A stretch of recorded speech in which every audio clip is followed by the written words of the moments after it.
Oh boy, is my microphone going to work today? Yes, it is. Welcome back, everybody. It's 7 o'clock, 14th of February. It's a Friday. I hope you're all ready for the weekend. I'm so glad to be here, and I'm so glad you could make it if you're watching live or if you're watching later. And here we have the Discord. Just bosh. There we go. On the pings, you can join the Discord with the link in the description. We're going to be taking a look at some interesting things. I got some new custom nodes. I got some new web UIs. Most of them I don't even need to show you. Hello to Daishan and Fernicar. Thanks for the comments, guys. The comments really keep the stream alive. Daishan with the static dimension. I think you're referring to the tunage, perhaps. Correct. And in fact, speaking of that, the music that you're listening to on this stream is all on Spotify. And you can find all of the links for every album in the Discord in my Road to Spotify link. So just in case you like the tunes, we made them all. Good evening, says Electrolab. Welcome, welcome. Thank you very much. Just in case you're wondering why I've got this cool black screen here, watch this. Pretty cool. And then down here, flashbang. But yeah, basically this is just one of the things that we made with VS Code, with Klein. Little HTML tests. When you click, random circles that fall with gravity and then bounce and eventually decay. Pretty cool. But like I said, we're going to be adding some new features to the main website. That'll be over on 5below5.uk. At the moment, this is down because I need to update my SSL. But the radio does still work. Like I said, you're listening to it right now. Yeah, we're going to be updating this because this is getting a little bit long in the tooth now. You can see that there's the links to things that we don't even really use anymore. So there's going to be a new page with all the albums so you can get to them easily there. And then there's also going to be like a sort of new section which is going to explain a little bit more about the nodes so you don't have to like wade through pages and pages of README files. Okay, so let's take a quick look at the new stuff. Let's get away from this for a minute. And we're going to go to my GitHub, which is, you know, where we usually go. Look at that, project gallery. See, do I even have a GitHub on here? I don't think, see, that's the funny thing. GitHub wasn't even a focus back when that made the website. So we're going to be doing this, and everything will be done with AI. Because that's like what we do. All right. So let me just see now. Recently we did Speak to Me. Now when I tried using this, I went to a friend's house and we installed it, and it had a problem with the input. So I'm not sure exactly what's going on with that. So we've got some bugs we might need to fix over the weekend. Essentially, Speak to Me uses Whisper, so you can talk to Olama, so you can have a little chat with your local models, and then it uses Kokoro to let them speak to you. So that's the basic concept. Hello, Jacob. Welcome. First time here. Love this already. Thanks for hanging out. Daishan says, I was on the radio while I was waiting for the stream to start, so I copied and pasted the title. It's true. It's the same track no matter where you are. Or that's the one nice thing about it, about the radio station, is, you know, everyone's listening to the same song if they're all tuned into the radio, which is pretty cool. So anyway, what we've done is we messed around with Ben 2, RemBG, yesterday. So in my Gradio, this has got an image and a video removal tab, okay? And what we were going to do is we were going to turn it into a Comfy UI node. We didn't actually have to in the end. One, mine didn't work. And two, the author already made it. So they've come in clutch and we can just go ahead and use it. Thing is, you know, it was more of a like a process tutorial on how you might take anything and attempt to do this. We weren't successful, but it might have just been a case of re-rolling. So Daishan says, family, family, family. So here we have voice effect Gradio. So this is the new one. Let's just take a look at that. Hopefully I didn't just delete it. I've been on a bit of a deleting spree. It might be that I was like, I've done this, and then just deleted it. Let's see, my tools. I'm just looking here. From home. Yeah, I deleted it. All right, well, that's okay. It means we can do it like fresh. All right. So we go to the thing, and this is designed to make voices that you've generated sound like they're distant, muffled, echoing, a bunch of other things. So essentially, this isn't for like, this would be background speech or, yeah, anyway, I'll show you what I'm trying to say. It's going to apply an effect to the, it's very powerful as well. You've got to be very careful. All the defaults have to be at 0 pretty much. So I might have to do that when I get in there. But anyway, let's show you how this actually gets installed. It's really easy. You copy the URL, right? And then we're going to go to a folder. I'm going to pick this folder. I'm just going to open a terminal. Now, if you can't do that, you can click on the bar here and just type CMD. And that will also bring you up a command line. Let's use that one. I'm just going to type git clone and then right click, and that will give me the URL. For the other version, it was PowerShell, you'd do a Control Shift V. I mean, let's check that. Yeah, Control Shift V works here too. Look at that. Okay, so we've got our project now, so we can close this. Go inside Voice Effect Gradio, and obviously, well, let me just let you in on this. So see this here? This is the plan. So if I just open that in Notepad real quick. So I'm not going to go through the whole thing, but essentially this is the blueprint. So I already had this blueprint, right?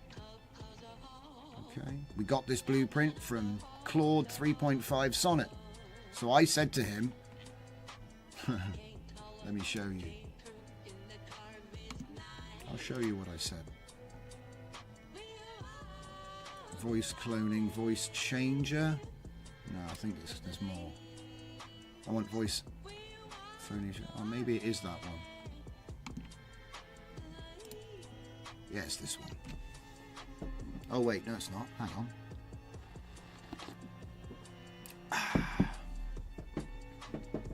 Hold up. This is it. But I'm missing stuff. No way! I made it better. I'm in the middle of a tutorial and I just realised I forgot about this bit. Alright, we'll come back to this. Here we go. We got a stretch goal now. So it goes like this. We download this and we run the install bat. The install bat is literally just going to create a virtual environment. It's going to activate the virtual environment and it's going to install the requirements.txt. Okay? So what did I do to actually make this? Up, up, up, up, up, up, up. Is it possible to perform voice changer operations with Python?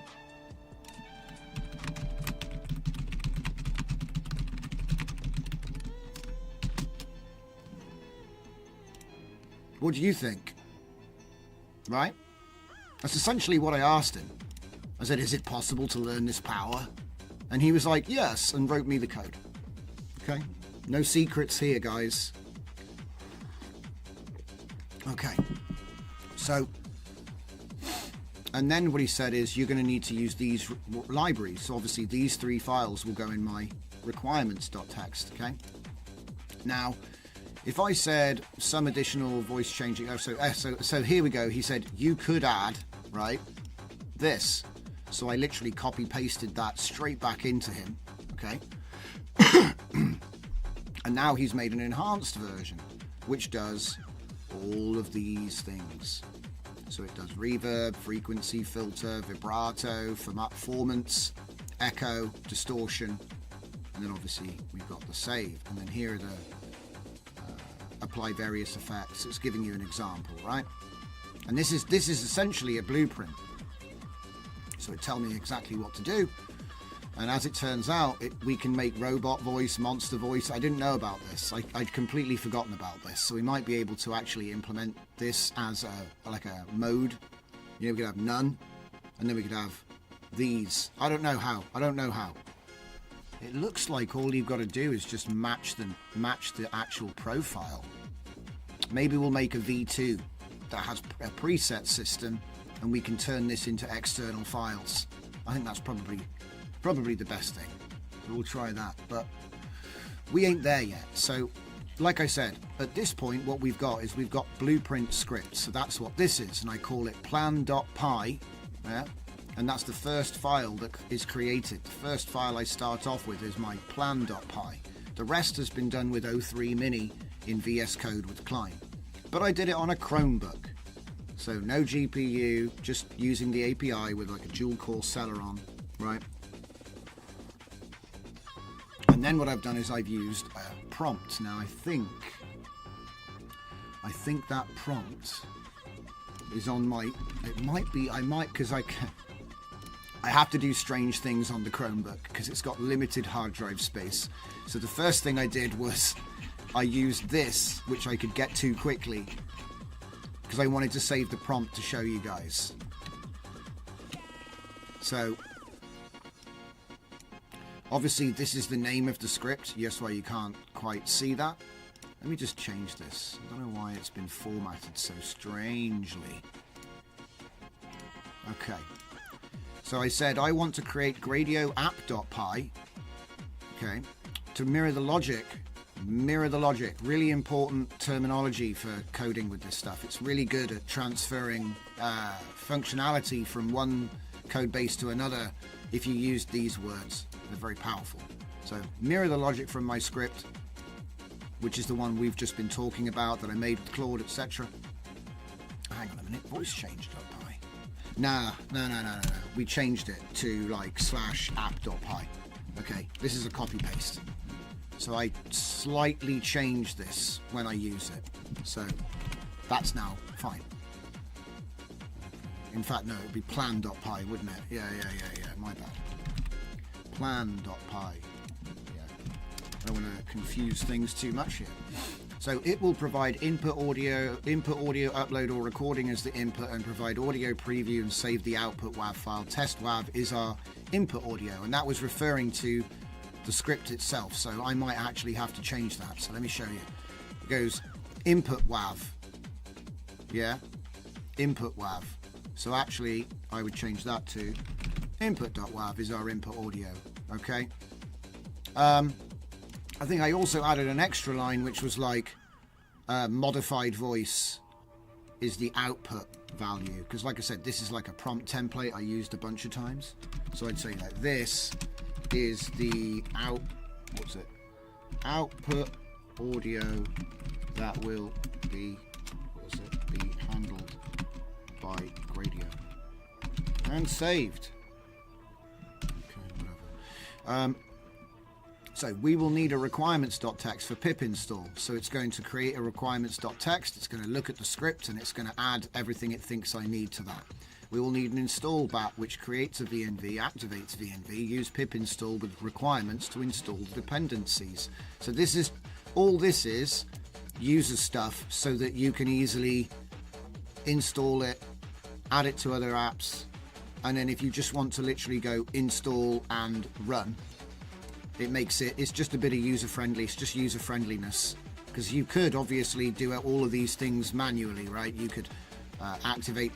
I ain't got time to call activate every time, and there's like 3 different ways of doing it depending on. So I'm just like scripts, okay? Everyone on Linux uses shell scripts. Windows we use batch scripts. It's fine. So yeah, it creates the VNV, blah blah blah, installs dependencies, and then you can use start GUI, which will launch the instance, and you can go into the web browser and actually use it. And then finally, the last step, which is the coding.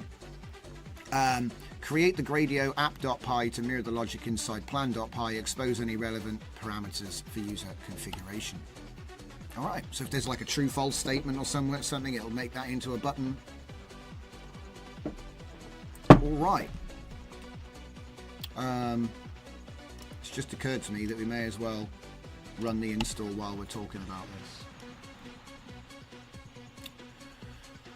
this. Okay. So yeah, that was the prompt that I used. Okay. So obviously we use that incline in an empty folder. Oh, spoilers. We use that incline in an empty folder and just let it write all of the scripts, and then I just zipped them up, brought them back over here. I think I did have an output formatting issue. So here we have voice effects, which is the one that that's the one that we're looking at here, right? I'm trying to break it down for you guys. So it's like we used Claude. We just had a simple conversation which started off very, very loosely, okay? So essentially mining his knowledge and then adding the enhancements, taking that, using that as plan, running this prompt with Klein, and then that gave me, the project that we're looking at in this folder.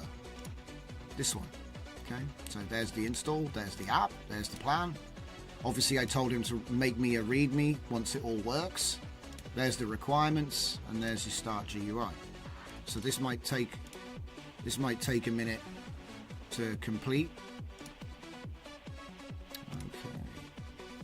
And then, obviously, you know me, the next thing I'm going to do is turn it into a custom node, right?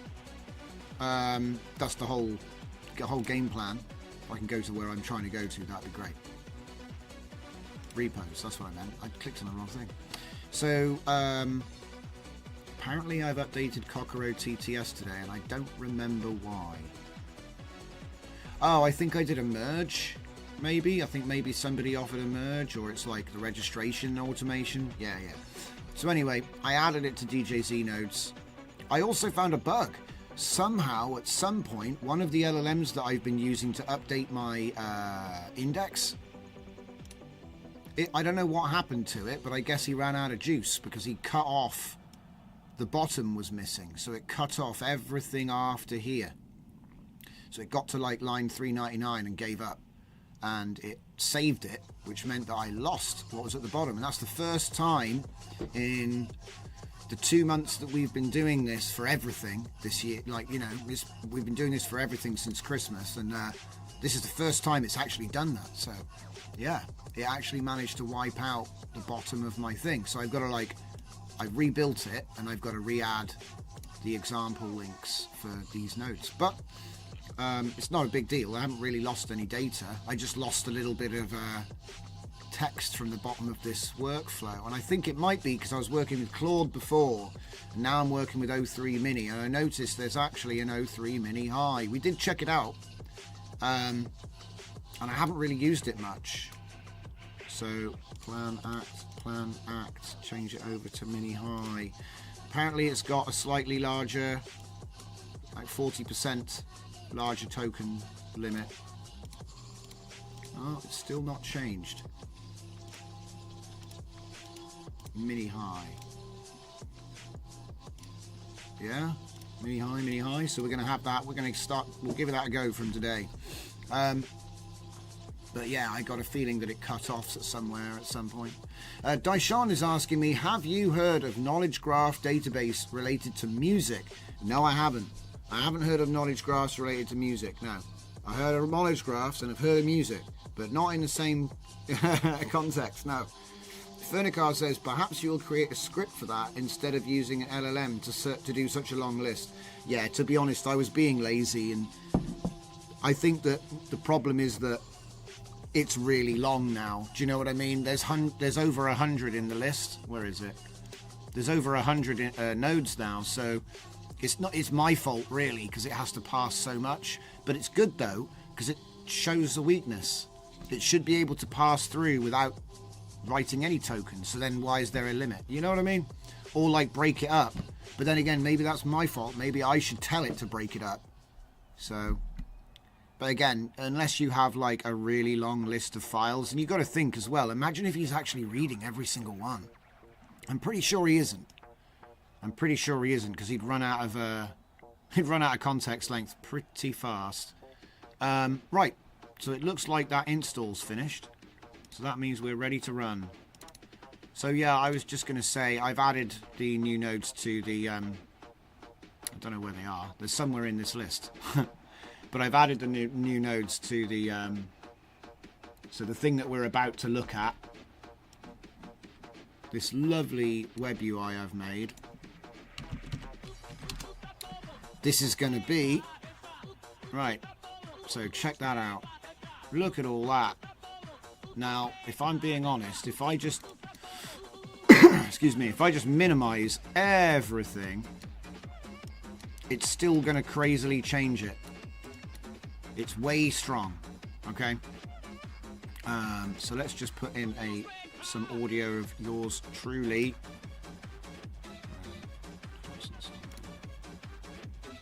Wow. Wow. So we'll run it. Now, where were those presets? I completely forgot about those. So there were some presets at the bottom. So there's a way to do a robot voice using these values, apparently. So let's see what happens when we do that. I'm going to disappear so I can actually, I'm in the way of them. Right. So we've got it set up on the minimum settings with low pass, and it goes from this Quick zebras to this.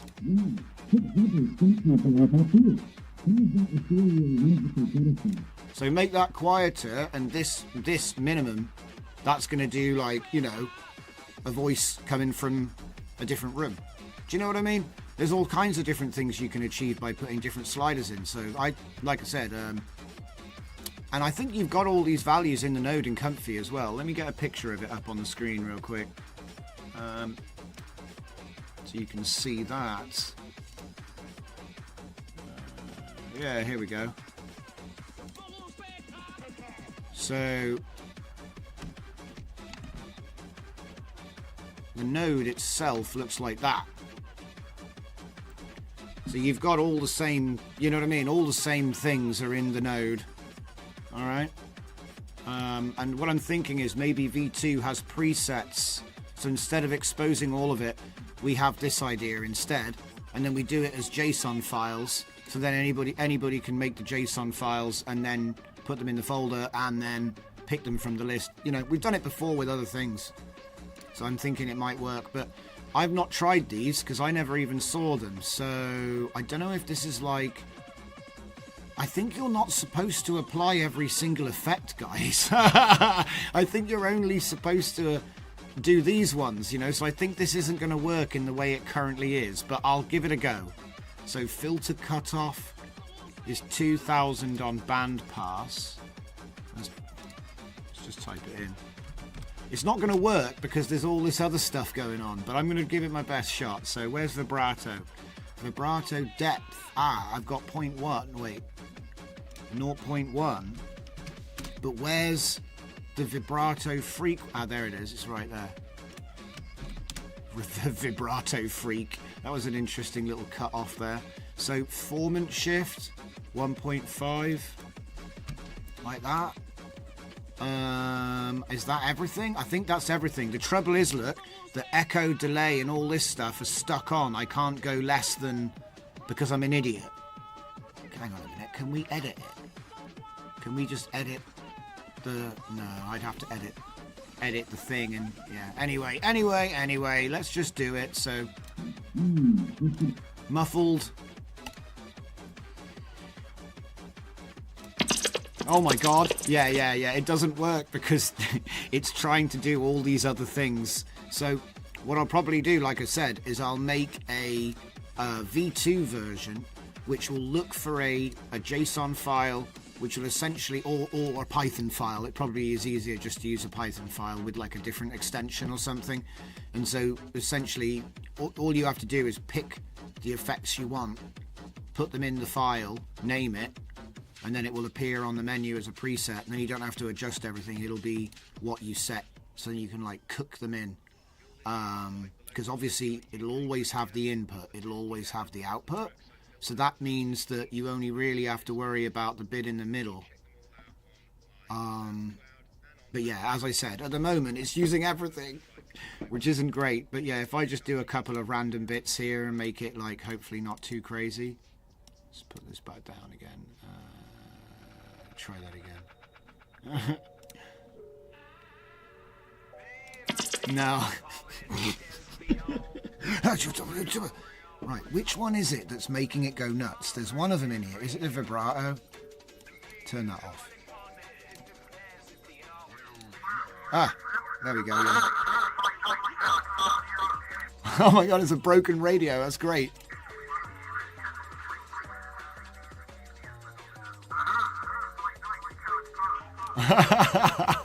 So yeah, there's a bunch of stuff you can get away with this. So yeah, it was quite surprising because, like I said, it started off as a really just like exploratory sort of conversation. Where's my chat gone?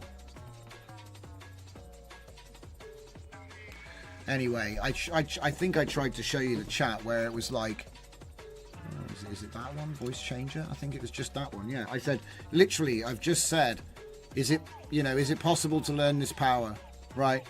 And then he's just given me that, and then he's at the end said, oh, you could probably add a few things. So I said, all right, go for it. What I've done here that's bad is I've never said, don't use all the effects. So basically all the effects are on just at 0.1 right now.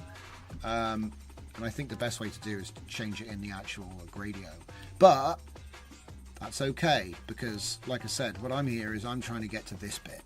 So we've already got Comfy open. I don't know why the tab isn't. There's no tab for it right now, which is a little bit suspicious. Ah, there we go. Oh, so then here we have it. We've got our voice. We've got our effects, and it's basically the same. What's it? It's basically the same thing. So, wow. These peculiar phenomena. So, yes, it's a way to scuff that audio. Okay, let's see. The customization is a nice feature. Yeah, that's what I'm trying to do. Because see, I know they all work. So now what we do is we make this JSON feature with the V2. It'll read the, well, not JSON, Pi files, because then you can just copy paste the lines you want, which you want, give it a name, boom. So I think that's what we're going to end up doing next. We're going to use O3 Mini High to do the job. Okay, we're already in the right folder, which is nice. We've got voice effects open. Here's the documentation for it. Oh, I wonder if he wrote anything.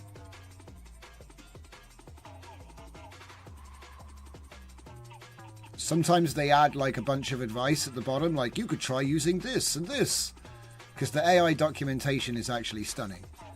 Okay. Yeah, so it's explaining everything. All right. So this is going to be interesting. So what I think I should do is Skippy. Have we got Skippy? I think we do. Yeah, we got Skippy. Yeah, we got Skippy. It's actually SciPy, I know, but I like to just read them out for fun.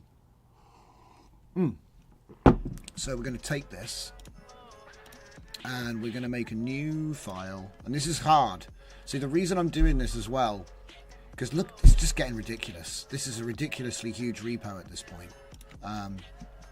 But I need to see if it'll trip up, It's kind of like a off-road test, I guess. Maybe you could call it. So I'm going to call this one plan.py. Okay, I think I'll get away with that. Yep. Plan.py. I reckon I could do even better than this. Yeah. Let's go the whole hog. So if I copy that, no, cut that, close it. Yeah, you can save it though. So I'll cut this. Make a folder. Now we want to call it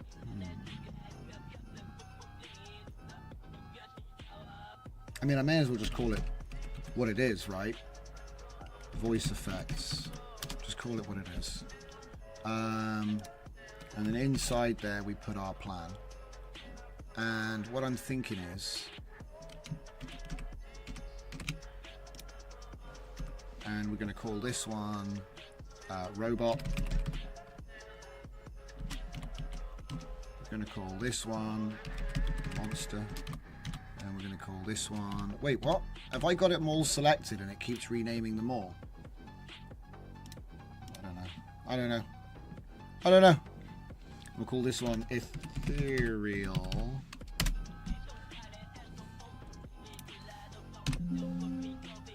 Oh. Okay. And then what I'll do is in the Ethereal one, I'll just get rid of all of those. And of course, it's been converted to comfy. This might work, this might be a complete disaster, but you know, it's always a good time.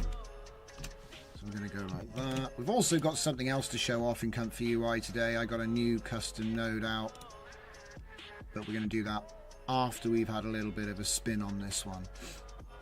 So let's see, monster.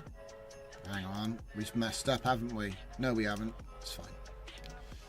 Get rid of that one and get rid of this one. I don't like all this autofill stuff, man. It's like don't actually need it. Stop it! Stop it! Stop it. Can we turn this off? It's annoying. I know it's more AI, but it's like this AI gets in the way of my AI that I want to use. Okay. Oh, go away. I'm trying to do stuff here.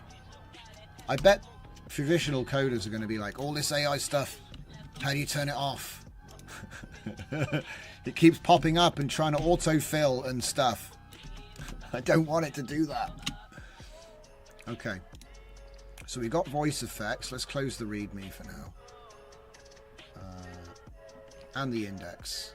I just want to have open what I need open. Okay, I'm going to need that. In fact, let's just do it preemptively. So I know I don't have the node yet, but it won't hurt. I'm just going to do voice effects 2.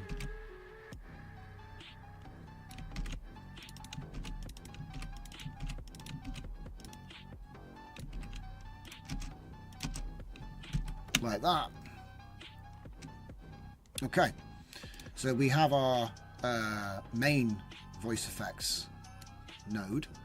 We then have in the subfolder voice effects ethereal.py, which supposedly applies an ethereal effect, robot, and monster. Okay, and so my plan is to write a version of this which creates a menu that's populated from the py files in this folder and then applies only these effects but using all the rest of the code. So it's going to be interesting. It's going to be an interesting little conversation. So we're actually going to do a, you know, what you call it, a dry area. So we're going to type it up here, basically. So the way I see the core of it is, without putting numbers in, because I'm going to change the numbers, right? I don't know what they're going to be. But if I say, we're going to be saying, oh, it might be worth closing. Yeah, it will be. So let's just save this. So a little trick I've noticed is sometimes when you're creating all these little files and folders and stuff, it kind of loses track. So what I find to do is just close the editor and then reopen it. And it kind of re-spiders all of the folders that are there. What the heck? Is Augment taking over? Excuse me. Right. So we're going to open a... sorry. Just do your reset. It's so distracting. Okay. So let's get Klein up. We've got plan mode with 03 mini high. We've got this open. We've got all our scripts open. Wait, why is Augment keep popping up?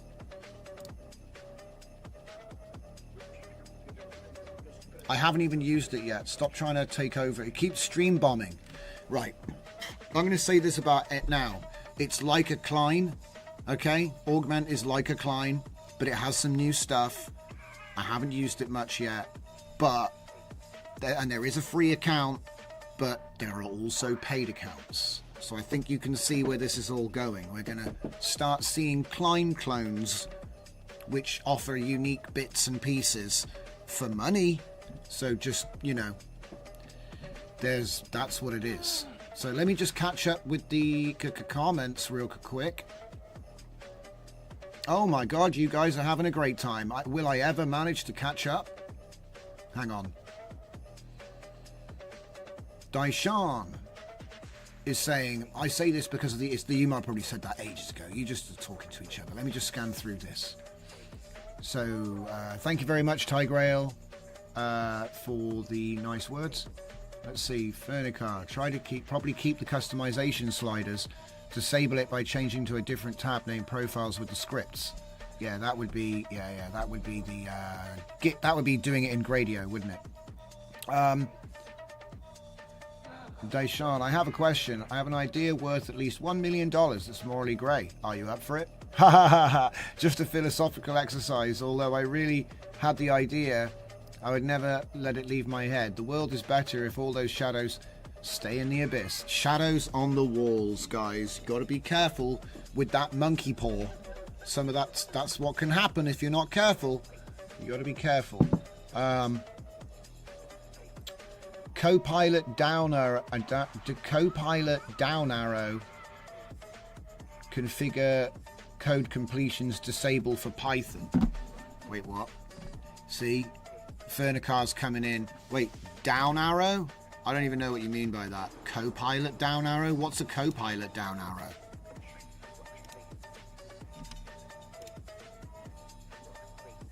Anyway, I'm just going to keep going.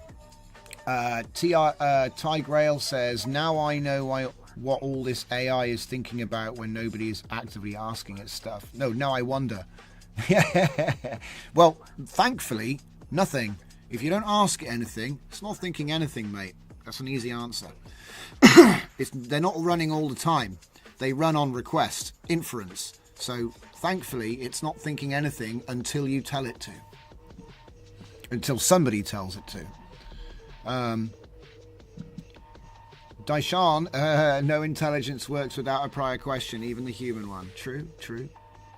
Tigrail, you never have thoughts pop into my head. Yes, that's where all my best ideas come from. Hallis, welcome. Good to see you. Daishan says, yes, but the issue is that we're always receiving stimuli, questions from the environment, from all the senses. And then Fernicar says, the Copilot icon has a down arrow to the right. Oh, the Copilot icon. Okay. See, I've never even used Copilot. Is that this thing? Hide it? I've never even opened it. The Copilot has a... Yeah, I've clicked on it, but everything's grayed out because I've never even... I've never used it. But it's taken over! Anyway, let's get back to the prompt. So, there's a couple of things going on here, right? So we obviously want to use voice effect, the voice effects.py. I have to re-link these, but yeah, voice effects.py as the... no, wait. Okay, let's write it how I was going to actually write it, okay. So it'll be... I'll go up here. We need to create a new custom node for Comfy UI named, and we'll just call it voice effects 2.py, right?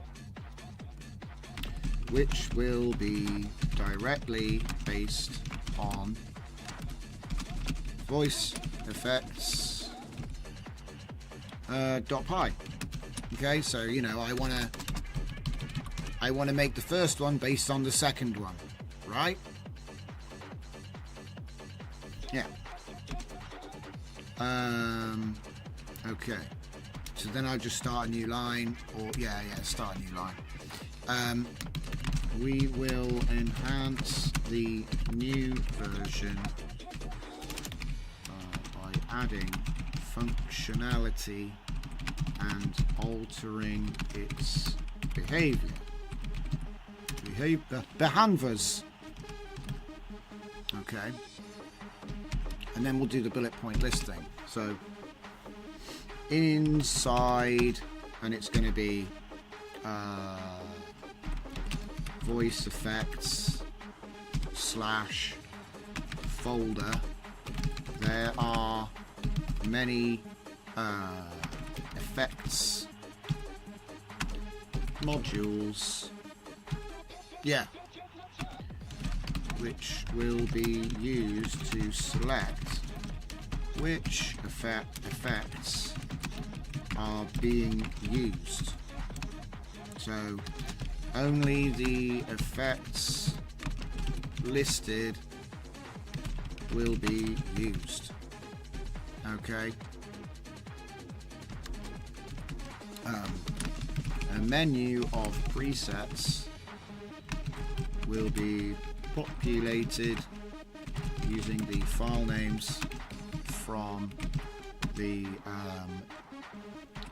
effects inside voice effects. I could probably make that better. A menu of presets will be popular. I could say a drop-down menu, because he does like to know it's a drop-down menu. Will be populated using the file names from the effects. See, I'm almost tempted to make it use its own file extensions so that it doesn't get confused. I've done it before, it works. But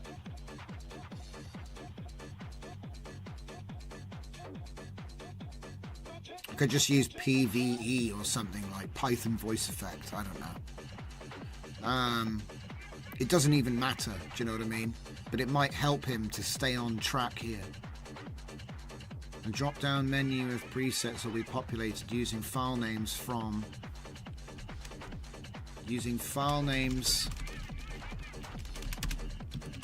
stored inside, found inside, even better. Are they stored? I don't know. Okay, let's go to cancel. Right. Okay. The audio input will be processed in the same way as the... I need to keep this on my copy buffer, I swear. VoiceEffects.py. Yeah, so in the same way, what about using the same logic better? Much better. Audio input will be processed using the same logic as... Yeah.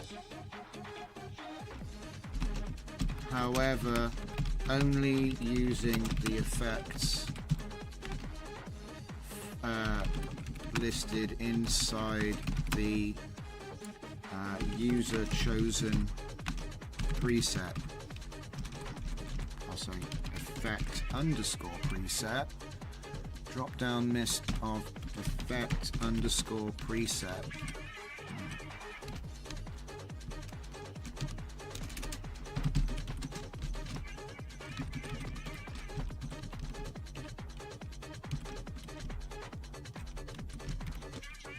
Using an effect.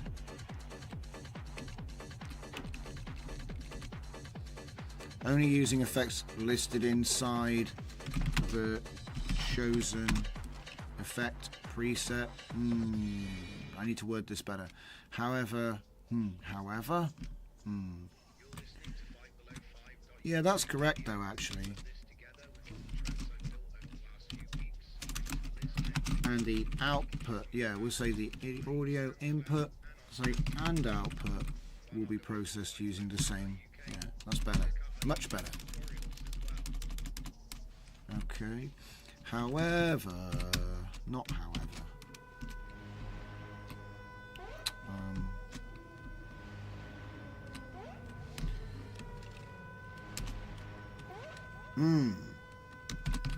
only use the effects. It's like wording. I'm trying to word myself inside a box here. So I've got okay. The user will choose from the effects presets drop down menu. Yeah, drop down menu. The effects held inside that preset file should be applied during processing. Only. It's kind of like a whitelist with the parameters.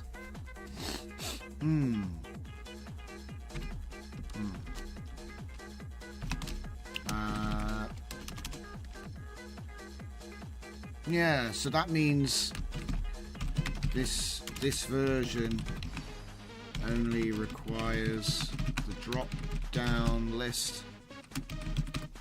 Well, it's less because you can't make it dynamically have different parameters, right? I think I should let it be a bit loose. If you don't give it too many rules, it can be loose, right? And so it can kind of fill in the gaps. So I've got my base, that's like my sort of base thing there. So now I need to do it into like a 1 by 1, 2, 3, 4, 5. Oh yeah, don't forget guys, the Discord link is in the description of the live stream and all my videos. So let's get our shopping list ready, right? Okay, so first we want it to read voice effects. Do you know what? I'm just gonna copy it, guys, because it's like I've had to type that so many times. Right, read that, and then we also want it to read the folder. What is it? What's it? Voice effects. Okay, so read voice effects. Read voice effects. This is the first working version of the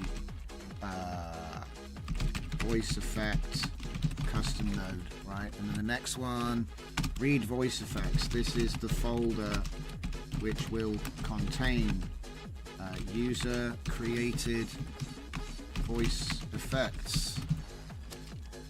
Okay. And then we'll say we'll read one of them, right? And what was one of them called? Robot. Robot.py. This is an example of a it's a plugin preset. Do you know what I mean? That's what I'm trying to make it plugin style, you know?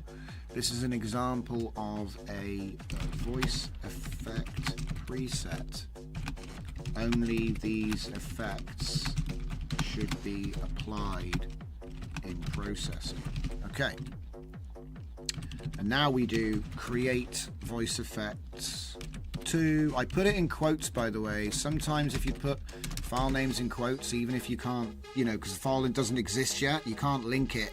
I'll show you the linking in a minute, but you can't link files that don't exist yet. But if you put them in quotes and you say stuff like create, you know, I'll say create the new, you can give it a bit of context and say named, you know, do stuff to increase the alignment of what you want it to do to a good outcome. Aligning outcomes with Drift Johnson. That's what they should have called this live stream. Create the new custom node name. Yep, okay.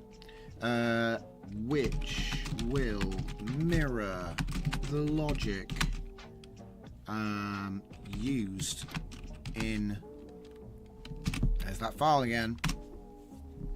Okay, with the alterations we have discussed related to external preset files.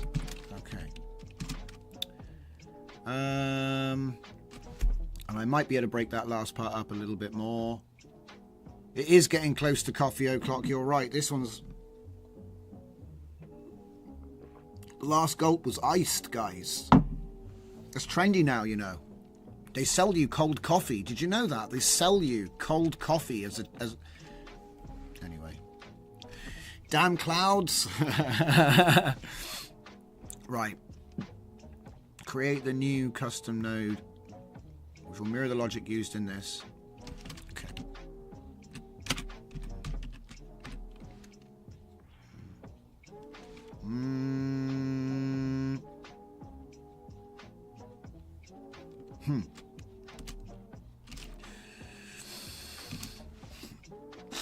I'll say, however, we'll use the external preset effect files to populate the drop down menu. Okay. During processing, the effects inside, we might need to rewrite them, by the way, the effects files, but the effects inside during processing, I've got to just say it, so I'll just say it at the end in one thing. Just go like this. I think we've already said it. Populate the drop down preset menu. I mean, I think that'll work.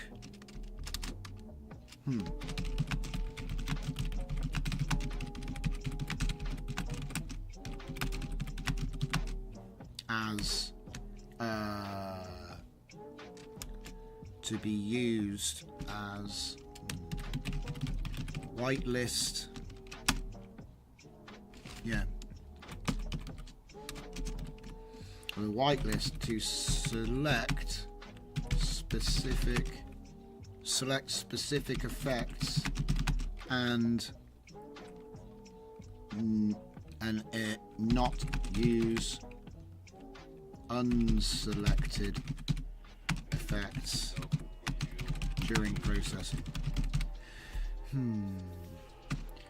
Parameters are defined in the preset file, so we do not need those in the node as inputs. I don't want to say that just in case I get myself in trouble.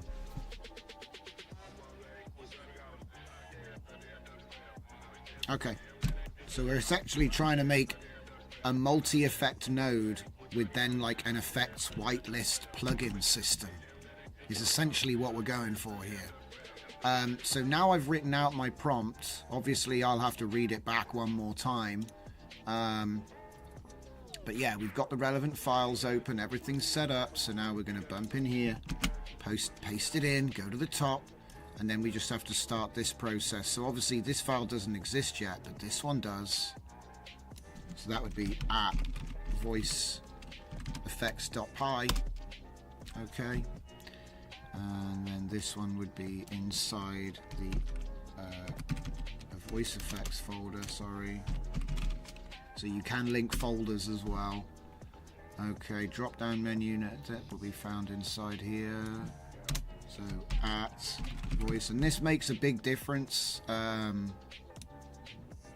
because it sort of aligns your outcome a little bit better. I think anyway. Voice effects .py. Okay, and then again another one. Another at voice effects.py. And then again the folder. And then this time the actual robot.py.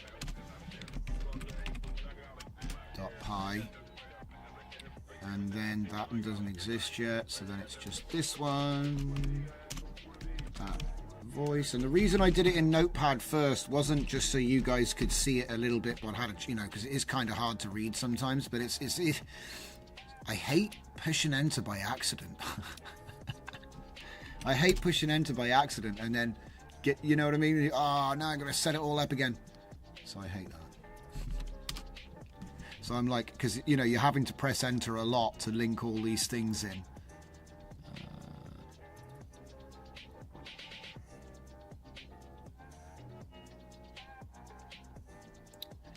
As a whitelist, selecting specific effects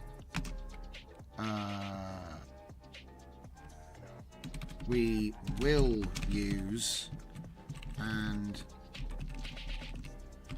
then unselected effects are not used. Okay, that's a little bit better. Let's give it a plan. Okay, how's everybody doing? We all doing good? It's like 4 minutes till coffee time. So, checking it out. You guys are chatty tonight. It's hard for me to keep up with it. Normally I've got my nose in the nodes. Or my nose in VS codes. Electrolab says, posted in nodes, same name but will fit longer audio into shorter one. And mix them. Interesting. That is interesting. Tigrail, how did you process it without modifying the pitch? Pete Johnson says, I know it's outrageous. I wish I could. This is the thing. I'm sorry for being slow on the comments tonight, guys. I've been trying to set this up. Now we finally got there. Do you know what I mean? So I finally get to relax a little bit. Daishan, we're talking about coffee, aren't we? When it's hot, it has the aroma, and when it's cold, it has the bitterness. Yeah, I suppose it depends why you like coffee. True. Pete says, I think I might have a problem. I've pretty much nailed 1 kilo bag of beans in a fortnight. Yeah, it's probably that late night coding action. Snake. Yeah, they sell tap water in bottles too. Yeah, I remember that. I remember what I was going on about. True, Tigrail. Electrolab says, it was not easy. It took many attempts. Yeah, I can imagine. So you guys are talking about your custom nodes. We are going to do a roundup on the community node pack as well soon. We'll probably do it on Monday. It gives people a couple of days to get their nodes together. All right, Electrolab says, audio is a bit tricky sometimes. Comfy likes it a certain way, and LLMs don't always get it. Well, yeah, they almost never get it right. It's true. So the way I get it is I find a node which outputs audio, and then I literally go, look at this code. The audio works. Use that. And he goes, I can see what it's doing in the other one. I'll do that in our code. And then lo and behold, usually yours works. Because it's like there is a way of doing it. You just need to make sure that he's doing it the way that Comfy expects, and then you'll be okay. You can pull off almost anything from that. Yeah. Vernicar says, yes, I pushed enter by accident today. It's a daily hazard, man. It's a struggle. First world problem, I guess. Tigrail, just seems like you guys are ticking all the right boxes to make it work perfectly. Yes. We try. We only try. So what we've done is we've done everything that we can now. So let's just see what he's actually planning on doing. So this is his grand plan. The plan is to create a new custom node named Voice Effects 2 that reuses much of the structure from Voice Effects 1. See, I'm interested to know how he has figured out the logic for, doing the modularity of the effects. That's what I want to know. How has he done that? Let's go full screen. Can you, is that going to cut things off? Oh, wait, full screen. No, you guys can still see it in full screen. Okay, so I'm going to go and make coffee. Let's have a look at this. What? 2 inputs? Huh? Oh yeah, because that's a drop-down menu. For a minute there, I was like, what? But that is actually how it does drop-down menus. They're an input. Yeah. Scan voice effects for PI files, and then generate it. Okay, cool. Process workflow after validating and converting input audio, just like in the original. Iterate over each batch and channel. For each channel, we create an inner effects executor helper class, which wraps the effects functions. This method signatures The method signatures are adjusted. So add vibrato is defined as add vibrato. Yeah, that's cool. That's cool. Effects executor holds numpy data, the sample rate, logs messages. We build the path for the preset file. Read its contents using exec execute the preset file's code in an environment where effects is bound to our executor instance. What the hell space magic is it? I don't mean to shout. I'm going to go and get my coffee. What the hell space magic is that? Like, I would have normally just... That's insane what it's doing. That's not how I would have done it, I'll tell you that now. I don't know if I would have done it better or worse. But, like, I can't say that I'm better or worse. I'm probably worse. But I would never have thought to do it like that. That was one thing I was really wondering about. I was like, how is he gonna... is he gonna like assemble the code and, is he gonna like assemble the code and then run it? And in the end, he like did something absolutely insane. I don't even know if that's gonna work. If I'm just gonna be completely honest.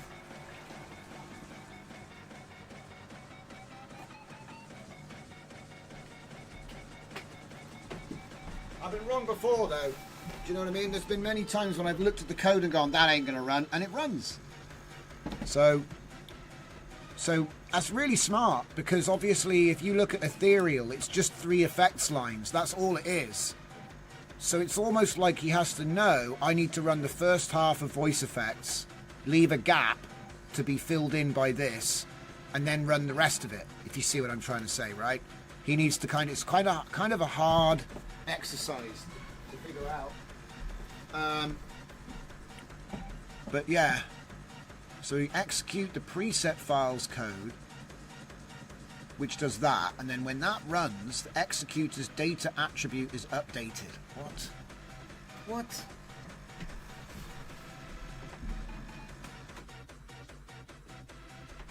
You did what, mate? Alright, I'm back. What the hell? Okay, so let's have a look at it. What do we got? So Daishan says, you are not the only one that has that problem. It is something that happens to 90% of streamers. An idea that you could monetize. A streamer bot plugin that tracks the chat and reads the messages via TTS using voice command. Yeah, that's pretty solid. We could probably... Actually, that's not actually that abstract. You could probably even randomly assign a different voice with a... You know what I mean? You could even, like, I don't know, you could use, like, the name of the person as a seed and then use that to drive parameters to select a voice and a blend. So, like, the same person would get the same AI voice every time, but they would never have to actually choose it. It would just be generated by their username. Very possible. But you'd have to do all kinds of stuff like... it wouldn't be that difficult, though. I guess you just need a listener, which is printing the chat to a window, and then take that text and push it through. Kokoro! Nah, Mr. Super Fake Name coming in with the, y'all need some neurosama in your lives.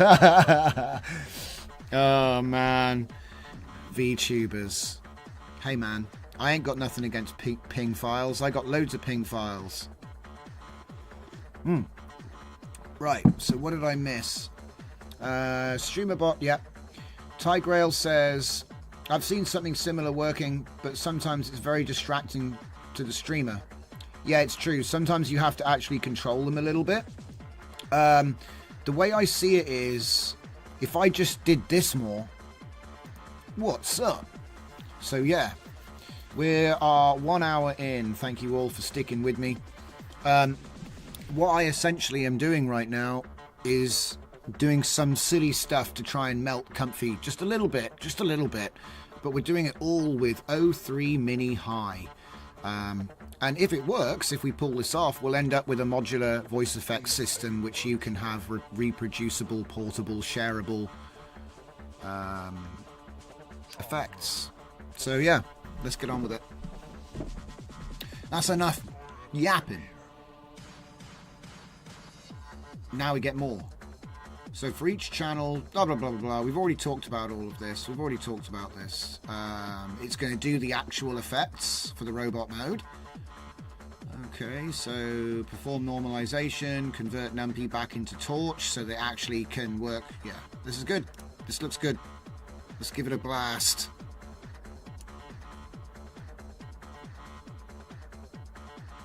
Who the hell is that? Oh.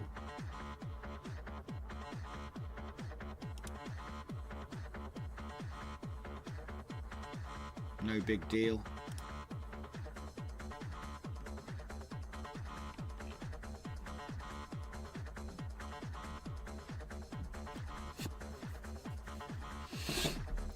Daishan says, I've never seen it, but now I'll pay attention to the next recommendation that appears to me.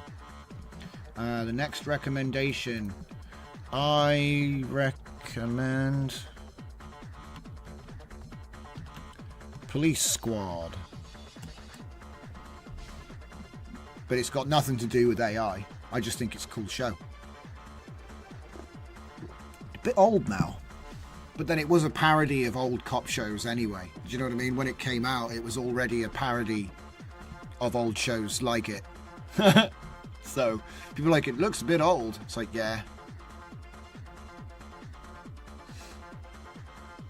Oh, well, wouldn't it be great if sometimes it would just say no? Nah, I'm not doing it.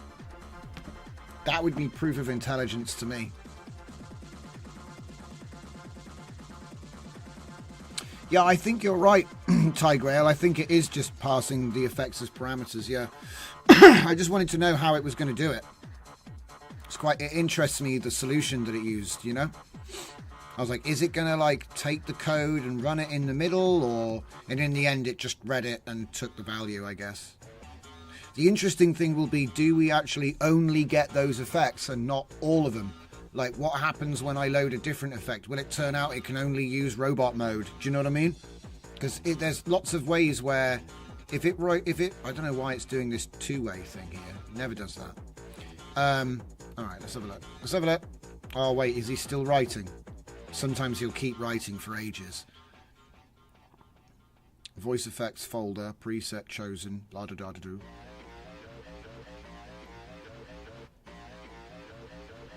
See if we can sneak some of it before it says something else, does something else.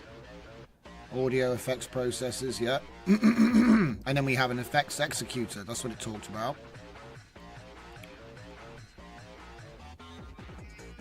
And then look, unknown, skipping. So wait, is there a skip? I guess it just doesn't call it. So is there like an assembler? If not instance, if waveform. Ooh, okay. Look at that. Wow, that's cool. Copy audio. Build the path for the pre-selected file. Okay. Process in each channel. Execute the preset code in an environment where effects is the executor. That's bonkers. Shoot me. Look, if this is how it's done and that's standard practice, shoot me. Do you know what I mean? But I didn't know you could do that. So I learned something. I'm learning all the time watching this stuff. Because he's going to go for solutions that I've probably never seen. He does it all the time, actually. I was trying to fix SSL on my server last year and he gave me a completely new method for installing SSL. It was the same bot, certbot, but it was installed with some other method. And I was like, what? What's this? I've never heard of that before.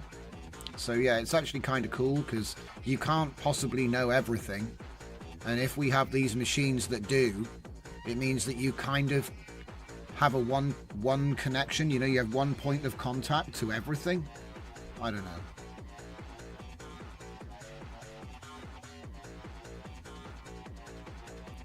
So this might actually work. All right. Look, he wants to open it. Oh, no thanks. So what we'll do is we'll just restart. Not that restart. This restart. There we go.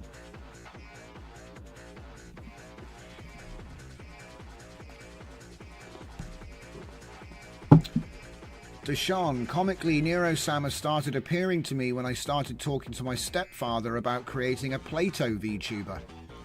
He is the philosopher specialized in Plato, so I imagine Nero is a deeper character than most VTubers. Ty Grail, just imagine the processing going on from all the separate requests that are coming in all the time. Yeah.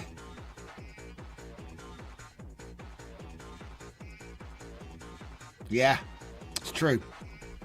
I reckon he's probably got like you know, like a live agent which is streaming everything. You know what I mean? Loads of scripts. But anyway, we should be back in business. Wait, no, not quite. Wait, no, not quite. We just got to wait a couple seconds. What's this? Voice effect gradient. We can kill that now. We do not need it.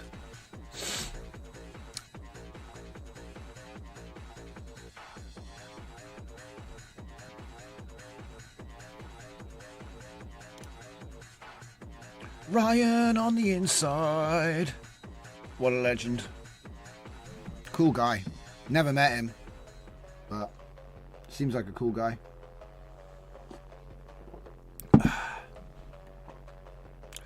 Hey, so it looks like no failures. That's always a good sign. Oh, refresh.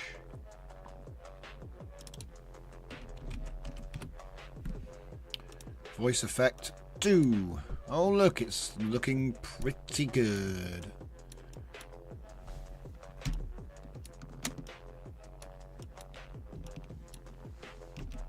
Okay, we've got ethereal monster and robot. Let's see what error we get. Effects executor has no attribute. Add reverb. I bet robot works and the rest don't.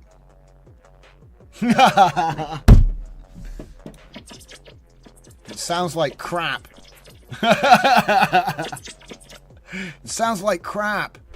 You hallucinogenic monster. I think the other effects are still being applied, and I think that it only made it so that the example of robot works. So if I use any other one, let's just try. We tried monster and I think it already failed. Oh no.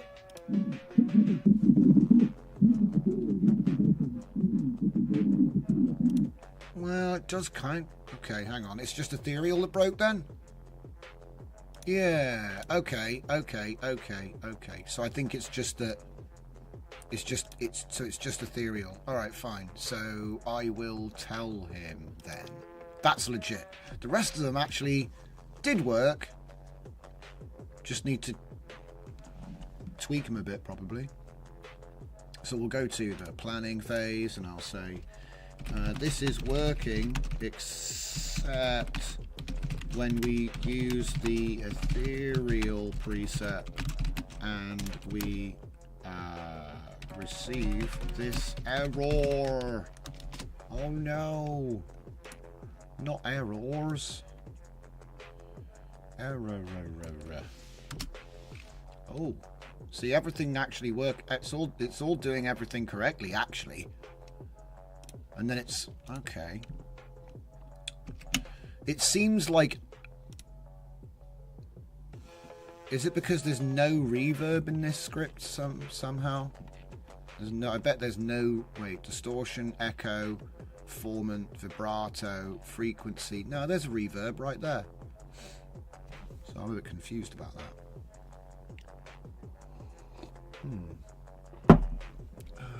Ethereal. Reverb, add reverb, room size, damping. Error occurs because the ethereal preset calls effects add reverb, but our executor only defines apply reverb and does not have an add reverb.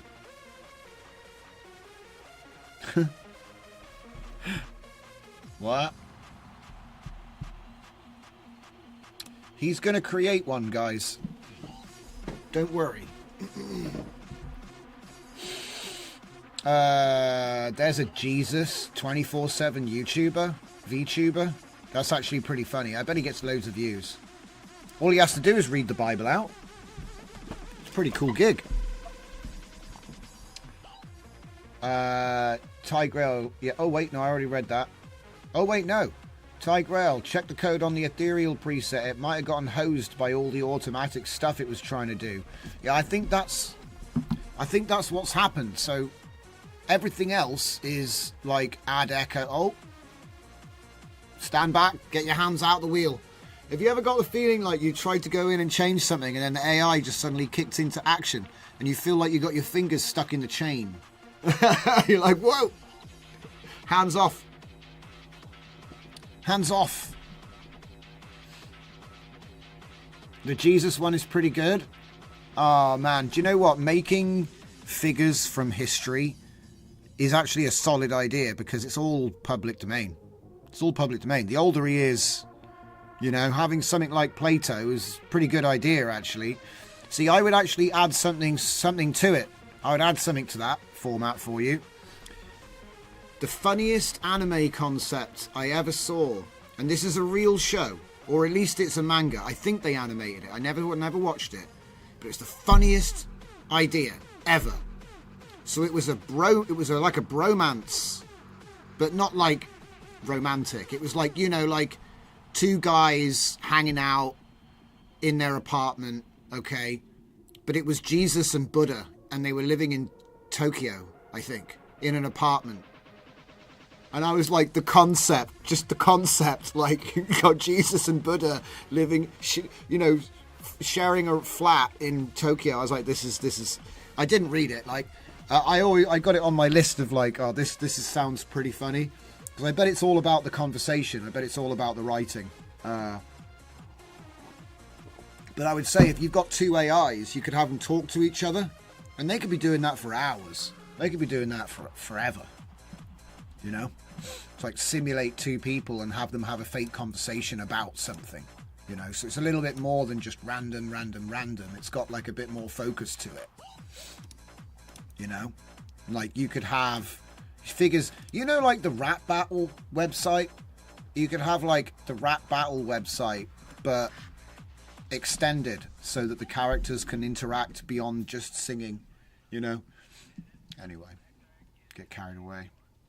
So what are we doing, right? We're looking at this. It reckons it's fixed it. Let's put that to the test.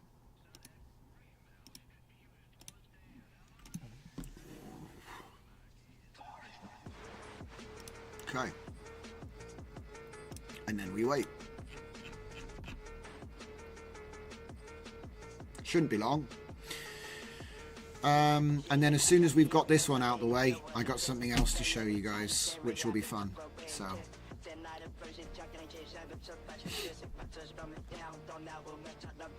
Yeah, Notebook LM does the deep dive radio show. Yeah, it's true. I'm actually close to being able to generate those in Comfy UI now. Very, very close. I nearly did it yesterday.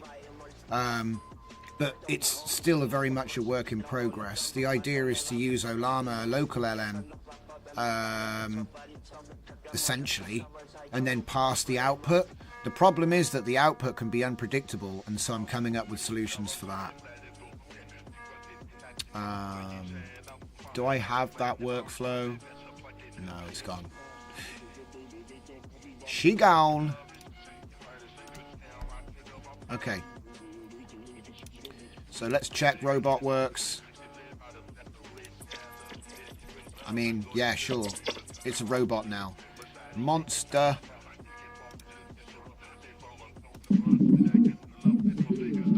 I mean, yeah, okay. And then ethereal.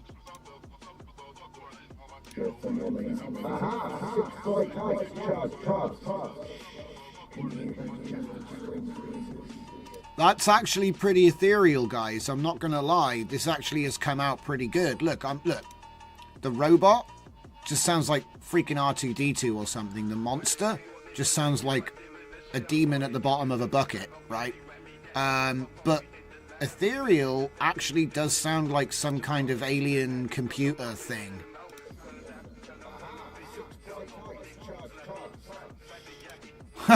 Okay.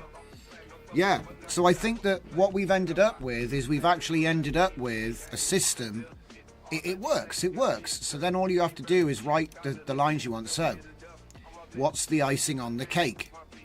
Well, do I really want to sit here and explain how to use this system that I've just made?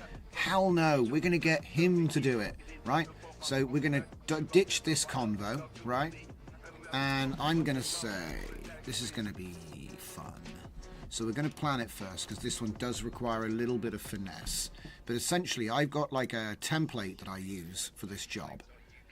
Okay, and it usually starts...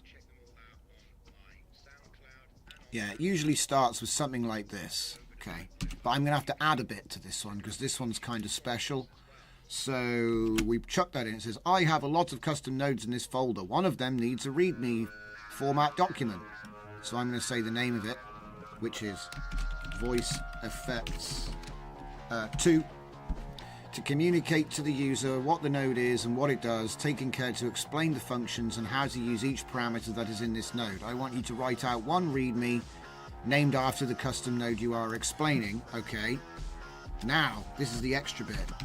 In addition,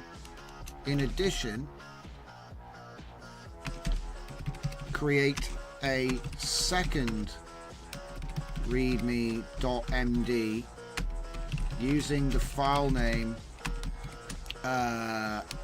voice effects readme.md, which will be created inside, you guessed it, voice effects, right? Let's just call this out properly as well. Oh, we can't, because does it not exist yet? Oh. Copy paste, close folder, need that, go back in, trying to get photo bombed by another module. Right, we're in, paste it back. What the hell, augment? This thing I don't like it. It keeps trying to take over. I don't like it already. Okay.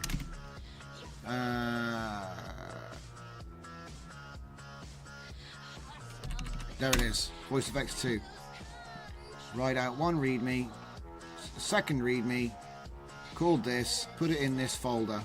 Okay. Inside this document, you will explain, and this is the fun part, okay, how to create new effects preset files,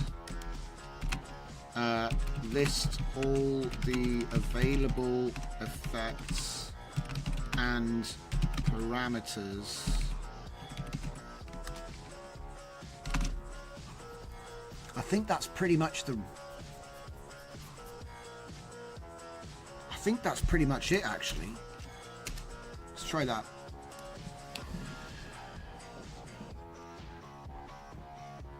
What did I miss? Yeah, echo and reverb is not easy to find. Yeah, this is partly why I tried to get it working. Thanks, guys, by the way, for all the comments. Appreciate you. Make sure to save the latest changes. No, it's too late. Fernicar says PyDub module will give you echo and reverb. That's interesting. We might have to make a node just for echo and reverb, though. Do you know what I mean? Echo, reverb. I'm going to write down PyDub. You know, this is where it all starts. It's just an endless process, because the thing is, I could have a conversation like that. I could just be like, oh, while I'm talking to you in the middle of the street, coffee shop, pulled over, you know, at the side of the road, pulls out this app here, and I just go, is it possible to learn this power?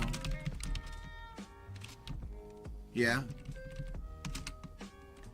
And then you'd think, well, what power is this? Is it possible to do echo and reverb audio processing effects with Python? Whoops. Bigfatfingers.com.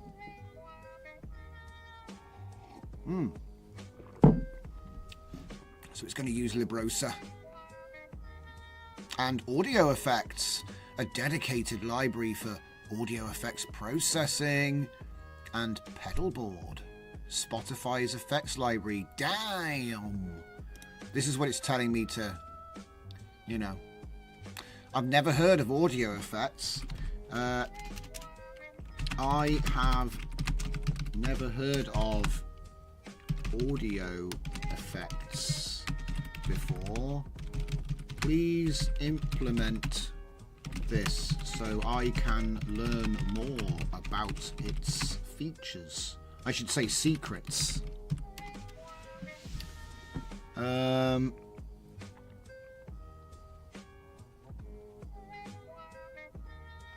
Ty Grail says, man, I think I'm going to have to move in with you guys. My wife just doesn't get any of this. Well, it's not like...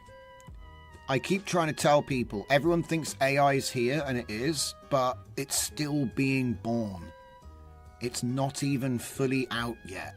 We're kind of like still in the delivery room, and it's happening in slow motion.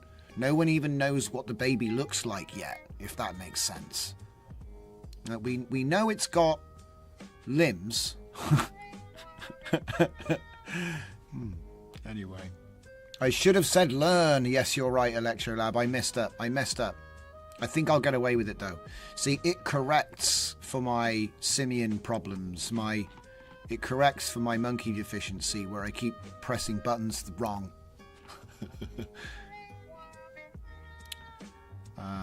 Wait, what? Oh, look at this. Isn't that great? You gotta love him. This is one of the reasons why I've stopped asking him so much. And I've started going and searching up, open source Git projects, and then built a bridge to there instead of just mining his memory, because sometimes he does this. I made a mistake mentioning audio effects, because I was like, I've never heard of that. You want to know why I've never heard of it? He hallucinated it. It doesn't exist. So then he's like, let me show you the real used libraries. Sabi, Librosa, NumPy, Skippy, Signal. So let's see. He's got echo, reverb. Echo and reverb. That's what I wanted. But it does say pedalboard by Spotify here. So apparently that's real. Hang on.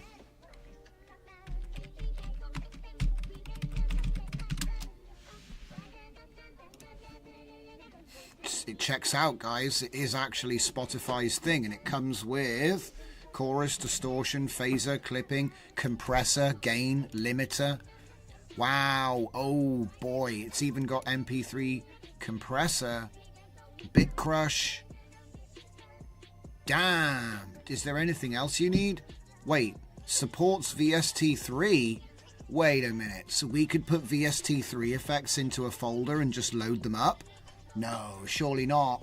Hang on a minute. Let me ask our resident genius. So, excuse me, mate. Okay. If we decided to use pedalboard, okay, to create a demo script that uses modes which showcase all the available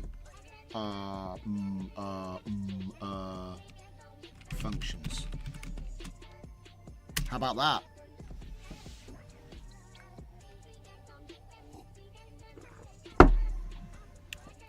Clap, I don't know.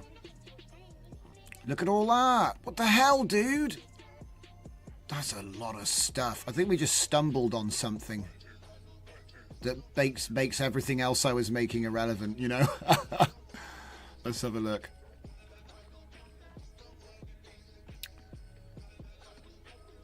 Oh, sheesh.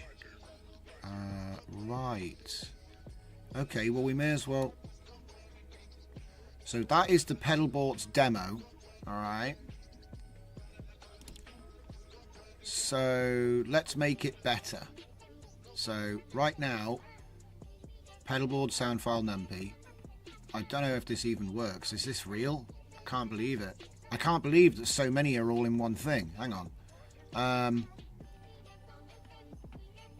Okay, hang on.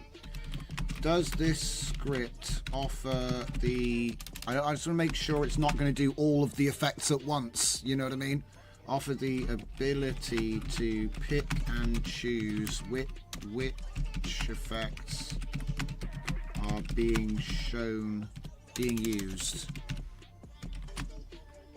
Some kind of mode selection system, for example. Now, in fact, you know what? I'm not even going to do that. Stop that. Get this. Stick to the process. Trust the process. So what we're going to do, we're going to close folder. We're going to open folder. We're going to go to my development area. And that's going to be just inside my tools, dev. I'm going to make a new folder and we're going to call it Pedalboard. And we'll open this up, select it. Yeah, trust me. There's nothing there yet. Oi! You, stop augmenting me. Right. So then we can say plan.py, remember? I showed you this at the start. That's not what I had copied. Give us a sec. Oi! I got scammed on the copy button. There we go. Get rid of that. Okay, so now we've got this. You might be thinking,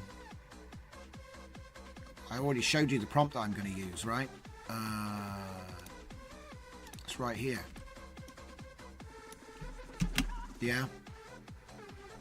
So we've got the thing over on that side. So we'll open them up. Plan mode. Here's the prompt. So I want to create a Gradio app.py. True. Mirror the logic from my script plan.py. True. It will provide input audio upload. Well, not true. Oh wait, it will provide. Yeah, that is true. That is true, actually. But it's going to be called, the output is actually called combined effects. Okay. I'm just giving him a little bit of something to work with here. And what's this? Downshift 1 octave. Oh crap, they've all got different sound effects. Ah, that's how he's done it. Look, they've all got different names. Every effect gives a different file name. Okay. Okay. Each effect gives a different file name. And, yeah, different file name. To the saved audio. Wow. Yeah. Okay.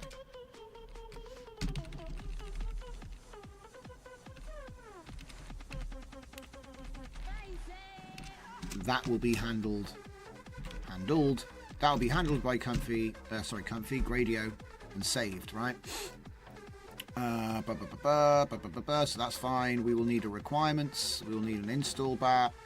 We'll need Gradio, start GUI, and then create the Gradio app. Use the logic in plan.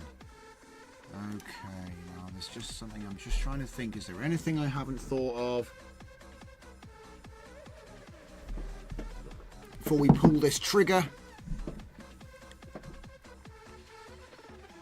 I think that's everything. See, I'm trying to make like an open prompt, and what I'm going to do is I'm going to release these in an update on my LLM prompts GitHub repo. So you got more stuff to mess around with, more prompt templates. Because these work really well. It's essentially task, context, steps, and that's pretty much all you need. When you're using Klein, You can add in at folder or at file, and it makes it even better. Tigrail says it needs to have an FX chain. See, the funny thing, the way I do the FX chain is by chaining many instances of the same node. I know it sounds like, because I don't know what people are going to use it for. I figure this one is going to be either echo or, you know, it's either echo or reverb. So I guess you could have an echo and a reverb node and then choose which way round you want them to be. But look at how many different modes there are. It ended up being way more than just echo and reverb. As a matter of fact, where is echo? I guess it's delay. I don't know. Where is echo? Huh. Okay, well, anyway, I thought echo was there. Chorus. Coffee! It's true. It's nearly coffee o'clock, mate. It really is. The thing that really got me interested with this, though, isn't this. Let me just go back, because this is, in fact, let's run the plan. And then while we're running the plan, this is the beauty of all this stuff. It really is. So we can get deep in the weeds. So I've got this pedal board thing that we're working on, right? Okay, cool. He said he supports... Where is it? When I looked it up, it said supports... instrument plugins. Bro. No. Okay. I see on the pip package information.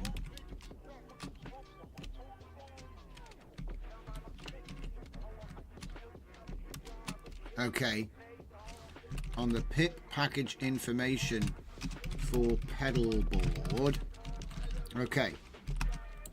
Can we use VST3? Can we use VST3 plugins? Because that's insane. Yeah, VST and Comfy. What? As a matter of fact, hang on. Yeah. There's no way that Ryan hasn't already done this. VST. I've got Ryan's thing. What? It's not. He didn't call it VST. What might he have called it?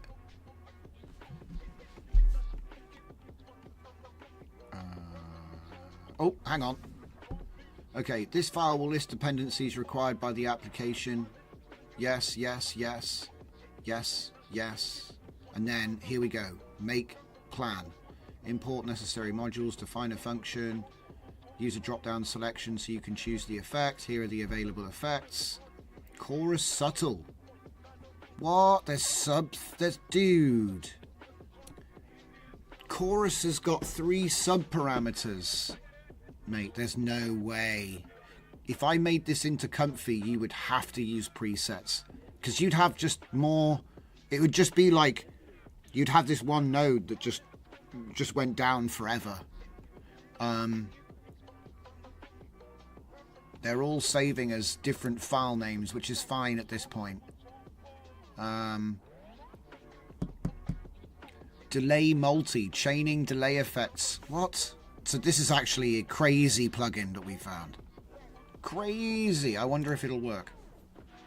Okay. Search MIDI. MIDI, yeah, but MIDI is loading a MIDI track, though. I'll search it up, though. You know, no problemo. Are you saying that maybe it's one of his MIDI things? So you've got MIDI load and feature extract, which is loading a MIDI file. Yeah, that's just a... Yeah. That's cool. Don't get me wrong. That is cool. See, there's your mid file. You're going to get your Doom soundtrack in there, yeah? Dun-dun, dun-dun. But no. It's interesting that it's got a width and a height somehow. Anyway. What's Roti? Yes, it's cool though. I like the fact that it's got the keyboard on there. It's very cool.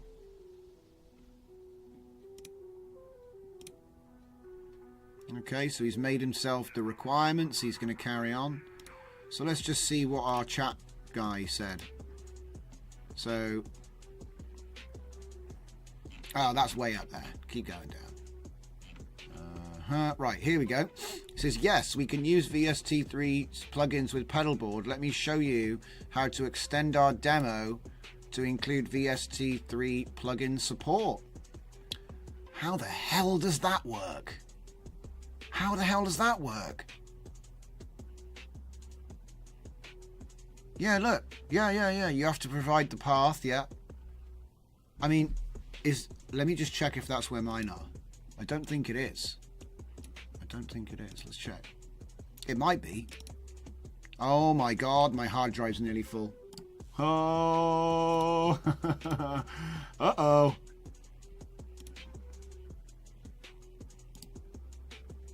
Empty that recycle bin.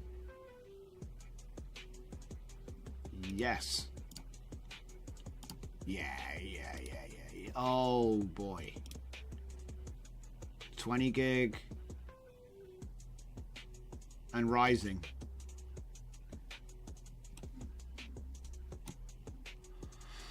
Okay. So it's program files, common files, VST3. Oh, I've even got VST2s. Look at me with the Valhalla Supermassive.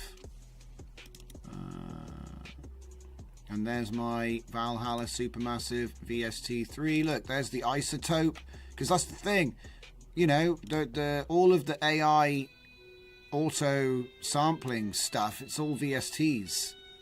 There's no way you can use these in Comfy, mate. I don't even think you can really use these in Gradio. I think this is look, getting all of the effects, sure.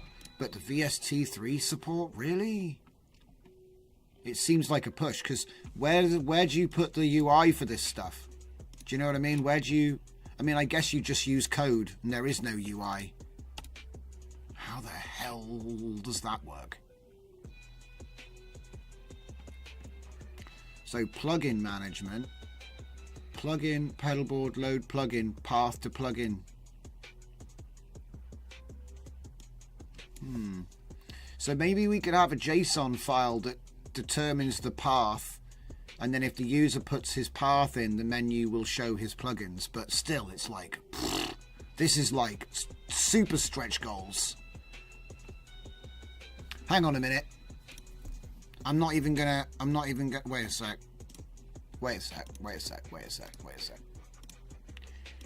Someone's already done it. Huh? No one's already done it? I don't believe you. VST3 Comfy UI.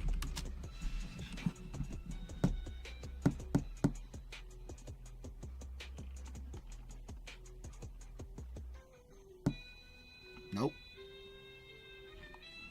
Okay, what about Comfy UI pedalboard? Because that's what maybe they would have called it, right?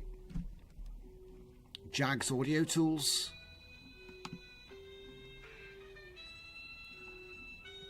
Let's try typing pedalboard. Nope. Probably because it just doesn't work, guys, alright? I think sometimes you can go too far. Do you know what I mean? Pulling the effects in from this is fine, but like making VSTs work in Comfy seems a little bit ambitious to me. Not the sort of thing that you just do on a Friday night casual style. But maybe I'm wrong. Look at this.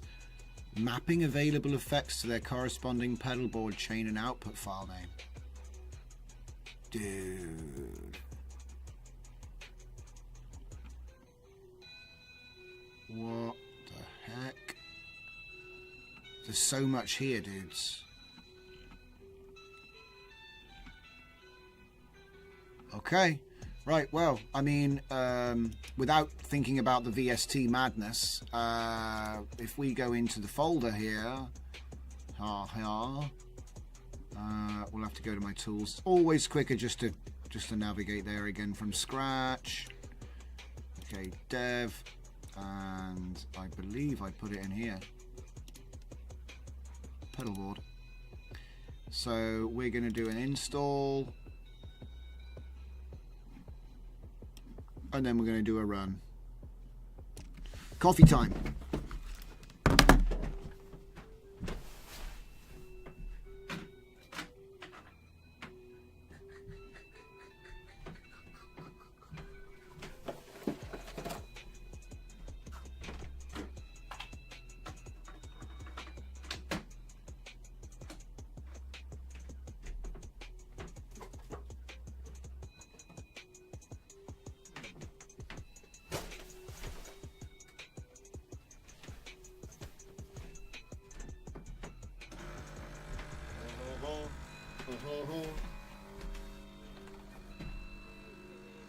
Looks like it's doing well so far.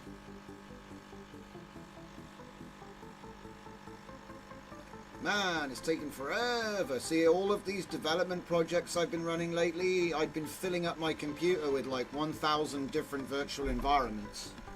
So I cleaned them out today and just forgot to hit recycle.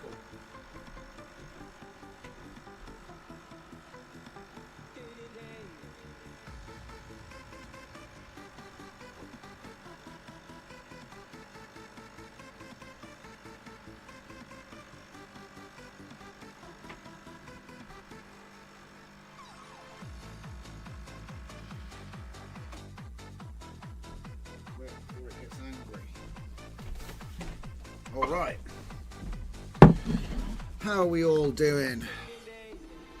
How are we all doing, guys? I hope you're all having a lovely Friday night. Hope you get comfortable, grab a drink. We're going to be coming into the sort of final section of the stream now. Thanks everybody for all your helpful suggestions in the comments. If I missed anybody's comments tonight, it's just because you're so chatty. Load VST is on Jags. Thanks, Fernicar. I did look it up. If you see here, I did look it up. I just didn't look yet. So thank you for saving me the trouble. If you want to do VST3, you can just use Jags Audio Tools. So I'm not going to bother investigating that. It's actually a huge thing. I wish there was a screenshot of him using one. Audio Tools Wiki. Let's just indulge. Okay. So where's the wiki? All I see... Wait. Here? Is... What? There's nothing here. Hang on. Pages? Collection. There we go. Oh, wait. There's nothing there either. Am I crazy? Did he tell us to go to a wiki and then you come here and there's nothing here? Am I crazy? Am I crazy? What the hell? I mean, this is cool, but it's not a wiki. It's like 3 comments. Oh well, we appreciate his hard work, so I'm not gonna, I was just looking for some information though. Oh, hang on.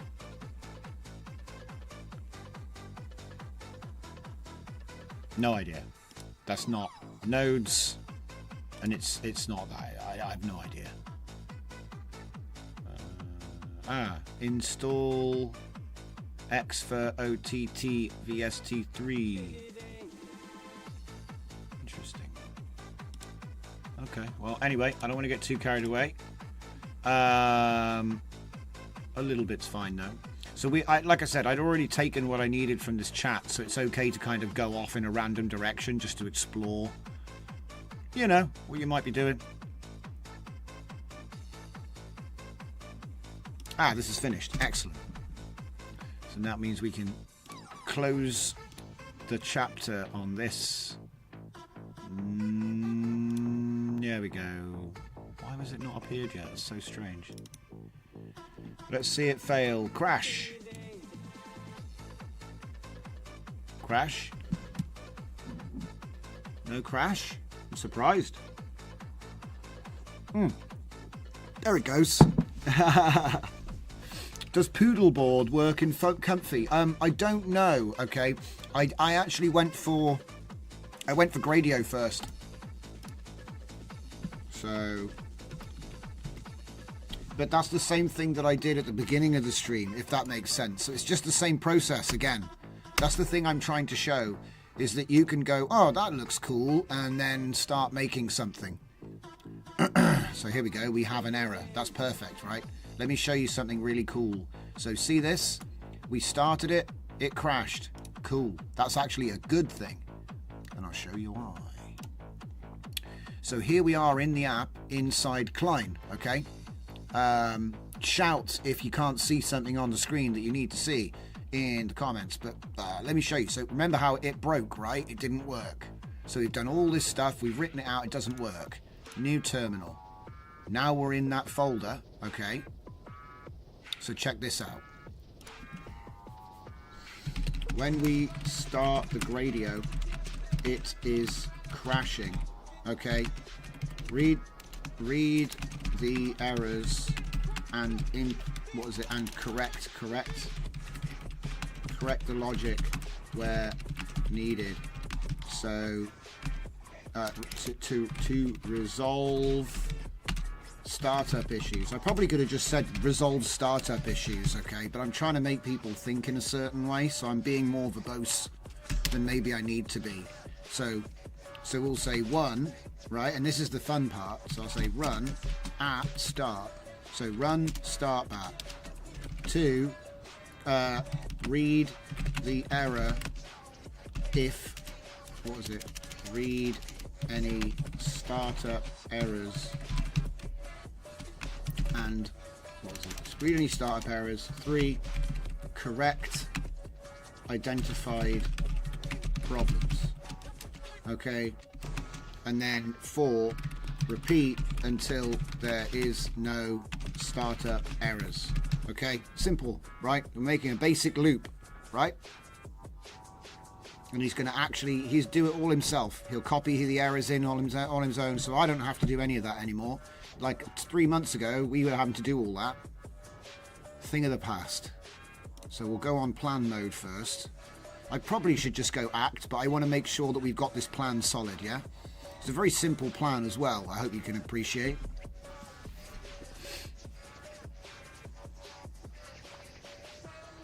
Okay, Tamed Craziness. I suppose saying add Zonos V1 from GitHub for vocals is out of the question? Yes. Do you know what? I did look up Zonos, okay, and because I was doing a lot of research on TTS, and I was looking up that model, but it skips a lot of text. When I was testing it, it skips things. So say you've got like a line, it might not actually do the whole line. It might like go, I just didn't. So it's weird. It's a weird one. But yeah, I'm going to be covering it soon properly. But the reason I haven't covered it yet is because all the implementations I've seen so far partially turn your text into audio. And that's not really very good. It's got really amazing emotion controls and stuff, but if it's not going to reliably convert a script, it's kind of hard to, you know what I mean? So I'm hoping that there's just something wrong with the way people are doing inference on it at the moment, or maybe there's some trick to it. So I'm just going to sort of give it a couple of days because it's quite new. It could just be there's a bug in the GitHub, you know what I mean? But yeah, there it is.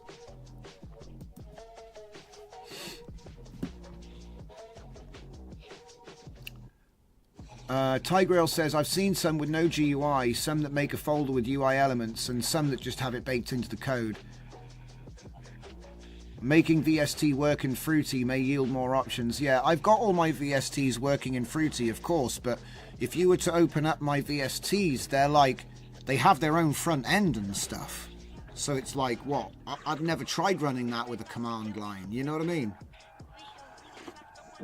The option wasn't even a possibility to me, but the idea that you could have a JSON file which is reading the path, which is giving access to the VSTs, you could have a preset menu, but then what? Because Comfy can't dynamically add stuff. We're back to the same problem that we had before, which was if you have too many parameters, it just gets really long. Yes, but we'll get there, all in good time. Always remind me if I've not touched something for ages, I just forgot, or it's taken a long time to get round to it. Okay. To diagnose, I'll need to see the specific errors. Could you run the thing? It says you can do that. Use the terminal. You can use the terminal to run the batch. Idiot. He's like, put me in act mode. He's crying. He's asking me to do it. I think I might just have to put him on act in a minute and just let him get on with it, because yeah, let's just put him on act mode. Just get on with it, bud. He's like trying to ask me. This is so funny. It's like he's forgotten. I've been seeing this a bit like, oh, wait, is it because... No. So, yeah, I've been seeing this thing lately where he'll do stuff like this. He'll say, you know, I'll say, run this, do that, and he'll go, could you do all of that and let me know? Oh, crap. It's PowerShell. Go on, figure it out. You know how to run PowerShell. It's just /. Go on, mate. Fix yourself. Yeah. He fixed himself. Look at that. And then we get a crash. Good. I'm not touching anything, okay? No hacks. All right, I'm just leaning back, drinking my coffee right now, okay? Hang on. And people might go, oh, it's not that clever when you just spent 12 cents. And I'll be like, yeah, but I'm trying to educate. This is just an exercise. It could be something important. It could be something like...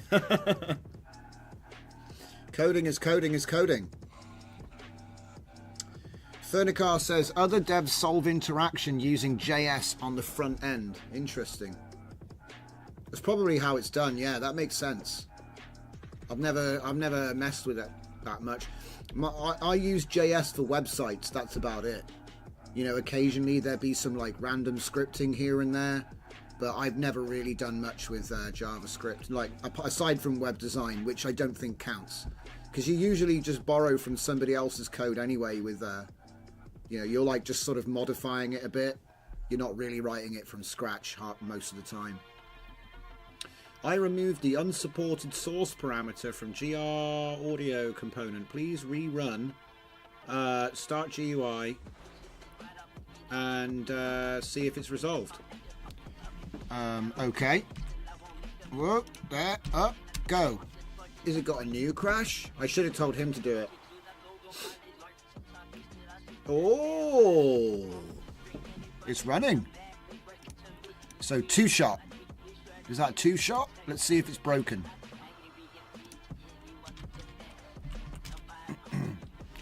Two-shot to alpha. 2-shot alpha. So we've got all these different effects. This might work nicely, you know, because you could just have audio in, audio out, and then a drop-down list. This is actually really nice. But what happens? All the effects are presets that are baked in. So you can't... Right, so you can't because the... Okay, so let me just... I need to stop salading myself here and just explain what I'm thinking without, like, you know, striping. I need to do less thought striping here. So, as you can see, this is chorus. And chorus has values you can play with, but they're not exposed because they're baked into the preset. So what I'm thinking is you expose a file somewhere, okay, a JSON, I don't know, and then in that JSON you can tweak the numbers. See, the reason I like using text files and stuff is you can just press R at any time and it'll just refresh. You don't need to like restart Comfy and stuff. And sometimes the problem with JSON is it kind of gets loaded into memory. I don't know if it's JSON, but certainly some file formats, they get loaded into memory. You can't just change it out. You know, you have to actually restart the server. Some people don't care about that, you know, but it represents a barrier to the flow of the process, right? So what we've got then is we've got a system. Let's just see if it even bloody works, right? Let's just see if it works before we get carried away. It'd be nice if it does. I'll use my Johnson sample again. So we're going to do this. Error. Right, what's the error? Yeah, I was going to say. Ha ha ha. Gutted. No, it's not that one. This is Comfy, isn't it? Ah. Whoa.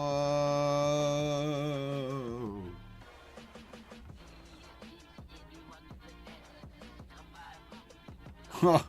Okay. New convo. What did I try to use?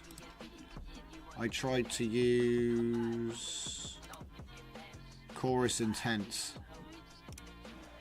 Okay, new chat. We're doing well though. We're making good progress. You know, it's all like incremental. So when we launched app using start GUI, and then inside the Gradio app selecting Chorus intense and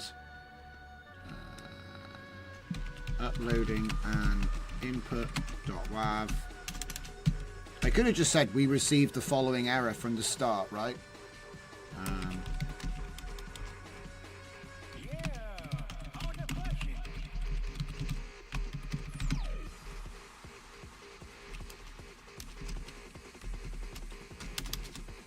There. Tell me what is happening, oh magic man.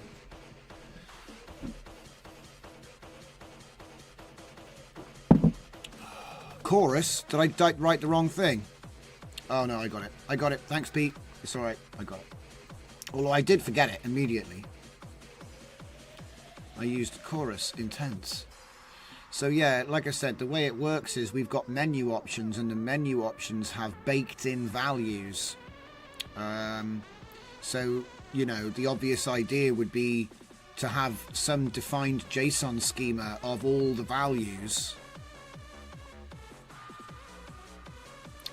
And then, you know, the presets work and you can change the values, but it's not ideal. You know what I mean? It's not ideal. Really, you want to expose all of these, but the problem is, look how many there are. Oh my god, there's so many of them. It would just be as long as your arm. Error is caused by unpacking of audio input tuple. Although the comment in app states Gradio returns audio data sample rate, in reality it returns sample rate audio data. As a result, pedalboard's call method is receiving 4400. Oh, so the tuple was the wrong way around. That's really funny. the array was the wrong way around, so it just completely failed.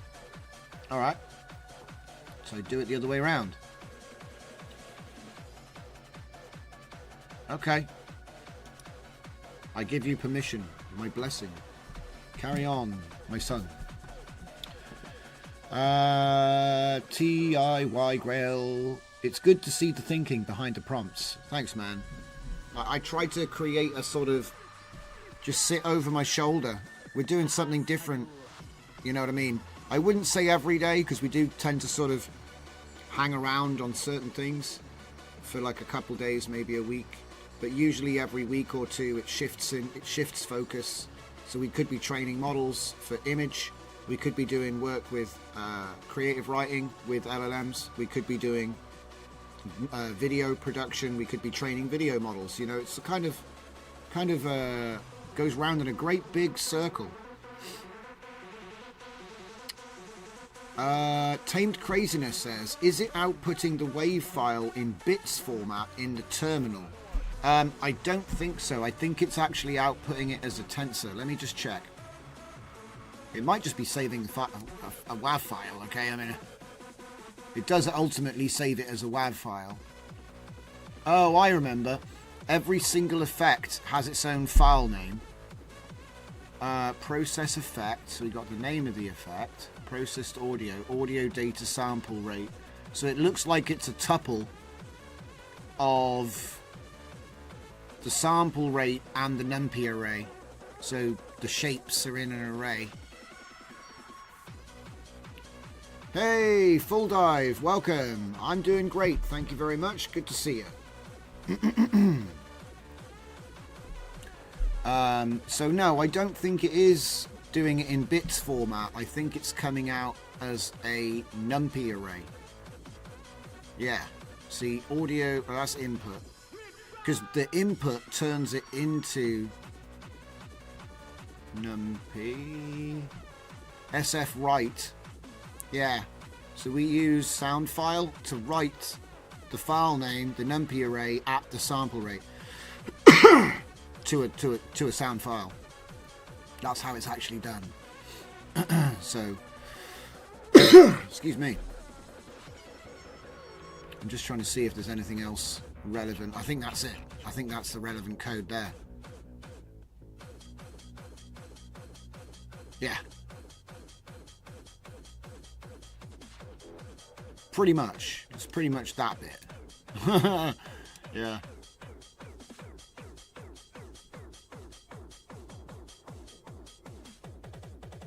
Alright, let's restart it.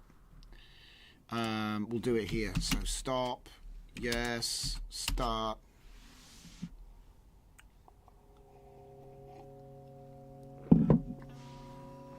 So I hope that answers your question, Tamed. Okay, put it like that, and refresh. Put a new file in there. And next bug, please.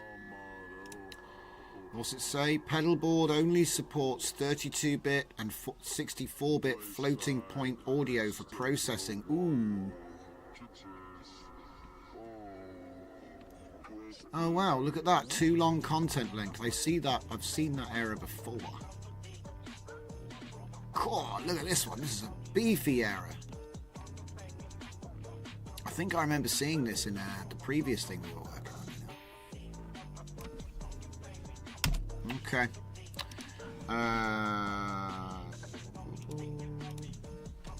New problem. When we run... Do you know what?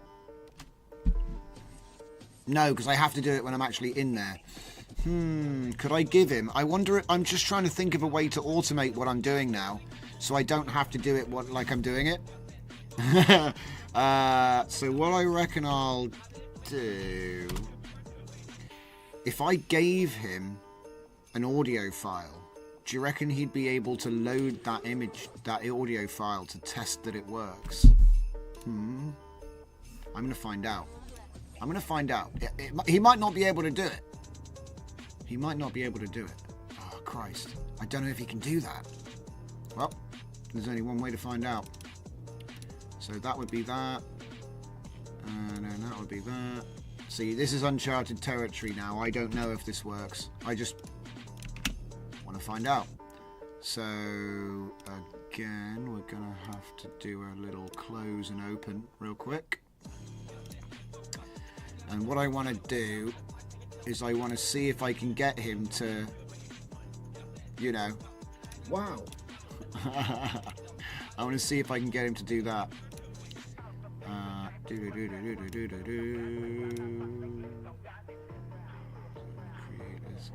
this. Chorus intense. I think I must have put the prompt in here somewhere. What the? Get out of here, Augment. Trying to screen bomb me. Okay. Copy that. New task. There. Right. Read any starter. There are no startup errors now. Okay, when we start Gradio, the Gradio is working. However, when we add an audio file and apply an effect, errors are produced. Please read them. Okay, so load. I'm going to see if this works. I doubt it does, but I want to try. Okay. Load Johnson sample and apply the chorus. What's it? Chorus subtle effect. Okay. I don't know if it can even do that, guys. I've seen it do stuff like this before, though, so I just want to see how far you can go with it. I know it can click buttons, but it needs to load Johnson sample. Okay. 3. Apply the concept. Start the process effect and read any errors until there are no errors. Try it. Change startup issues to issues. Shit. Did I already do that? Crap. Thank you.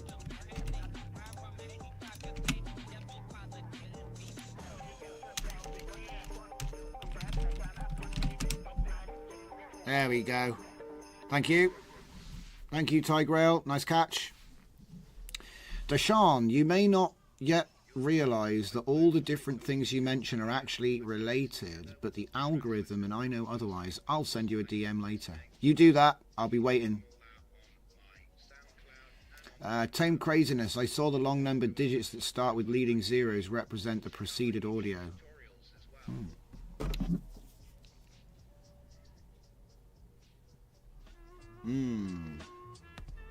I would say everything is definitely related to Sean. 100%. It's all related. Not a coincidence, this guy.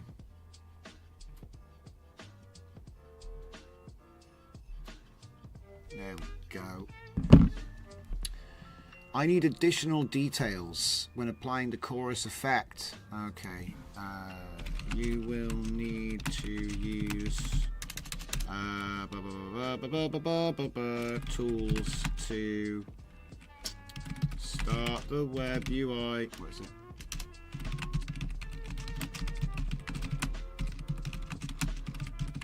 Do you know what? I don't know if he can do it. I don't think he knows what to do. I think we might have gone beyond what he can do.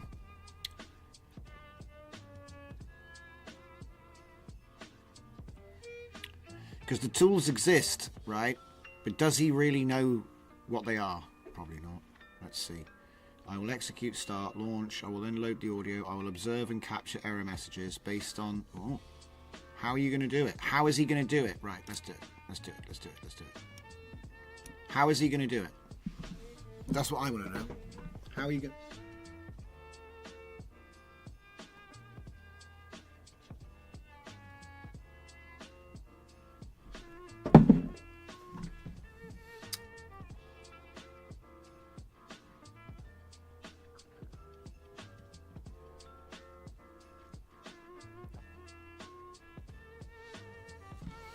Tigrail says, man, I've learned so much more in just this session with you than all the other videos and all the reading I've been doing put together. Well, stick around. Keep coming back. Like I said, we're always hitting new things, and if you join us, you could even, show me something which I end up sitting on for a couple hours like this. It's pretty much what we do.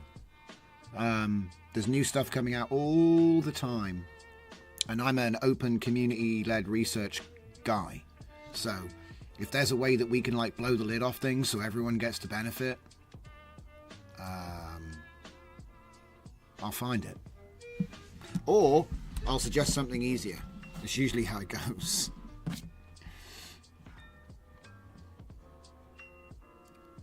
So he's just reading app files right now. He's still doing coding.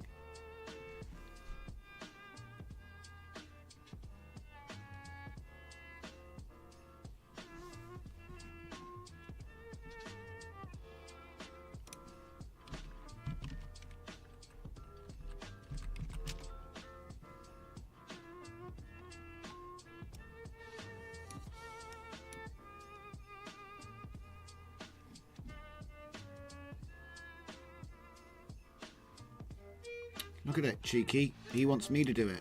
Go on. No. Alright, fine. I'll do it myself. Alright. It's fun working with these things just to see what they can actually do. I don't think he could do it, basically. He just fixed it, though. So... Because often you get a little thing here which has the web page, and you see him actually moving the mouse and clicking on buttons and stuff, but because you have to actually upload a file, I think he's having a bit of a, I can't do that. It's too much.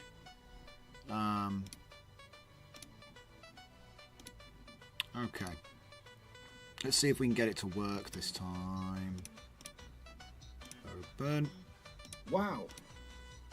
Of course. Oh! That looks scuffed. Wow. Oh my god! I think we just got it to work, guys. Wow. Oh god! What else do we got? We got compressor. Wow. That's actually a pretty good compressor. Reverb small. Oh god! The gain is like. Why is the gain so strong? The gain is like through the roof. Some extreme gain. Okay.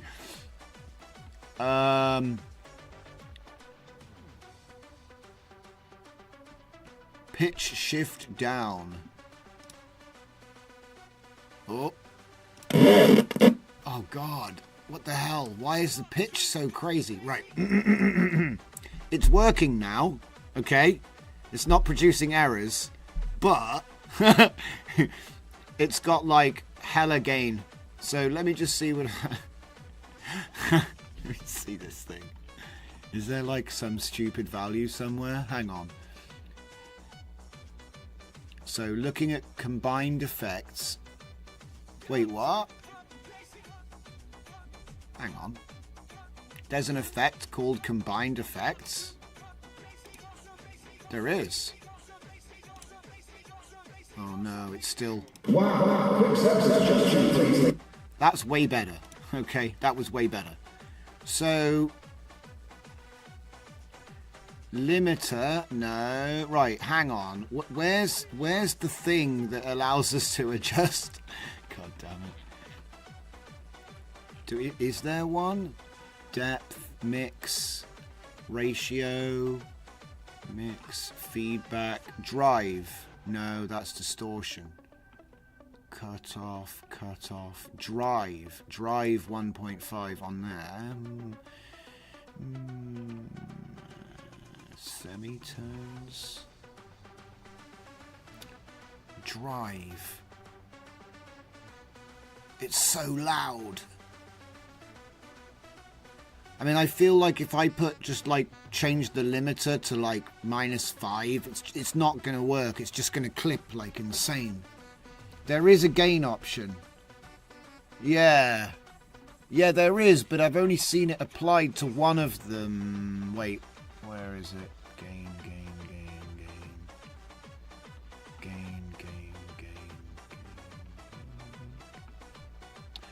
I saw drive.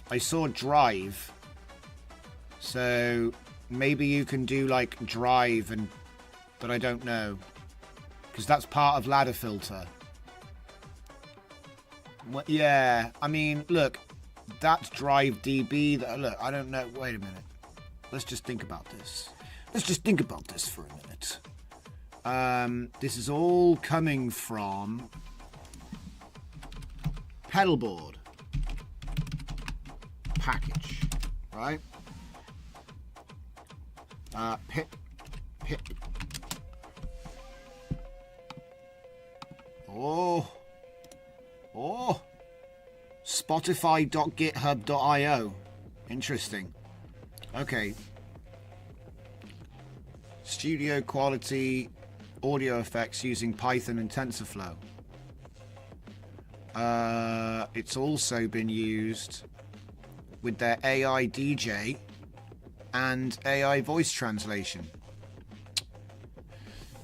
So you don't need a DAW. You can do stuff without a DAW.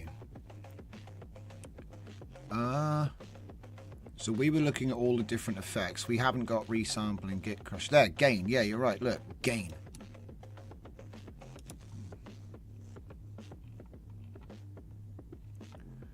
Documentation.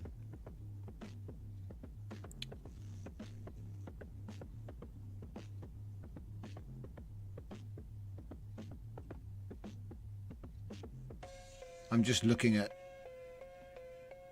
parallel effects chains. Let's go to quick start and find out what's going on. We've got examples. Aha.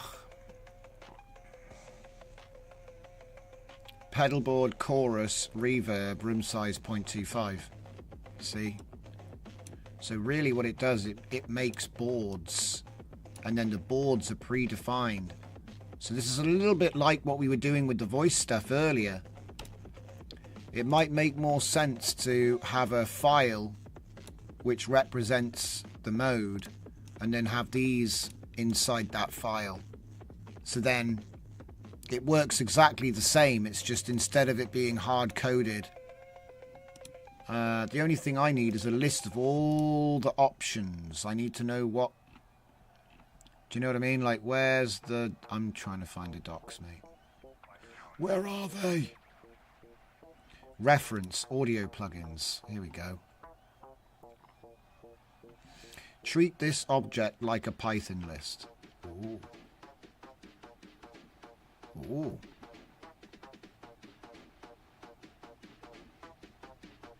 My plugin.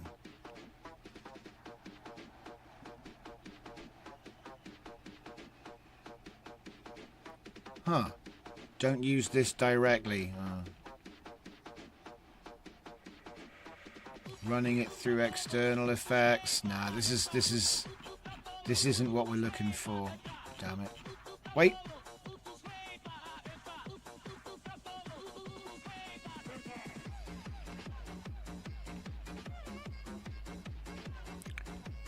Bitcrush has depth.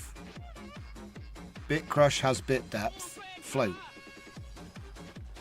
So they don't all have access to all the things.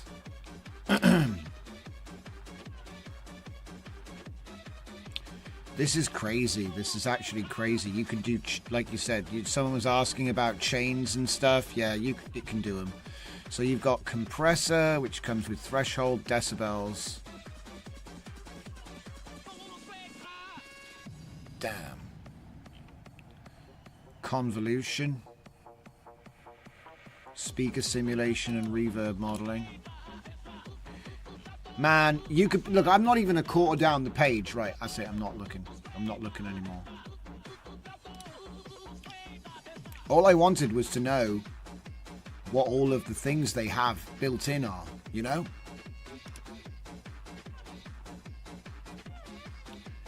Examples folder of this repo.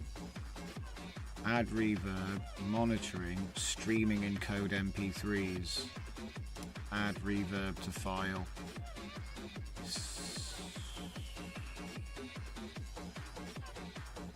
Damn, see, even reverb comes with like 6, maybe more than 6.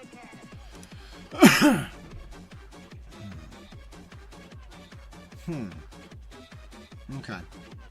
Well, anyway, this was fun. How is the radio looking? God damn. It's just a little bit too loud. Do you know what I might ask him? I might say, but then again, you just turn the freaking volume down, right? Is it so bad when it's... Hang on. Where's volume at? Volume. Just turn the volume down.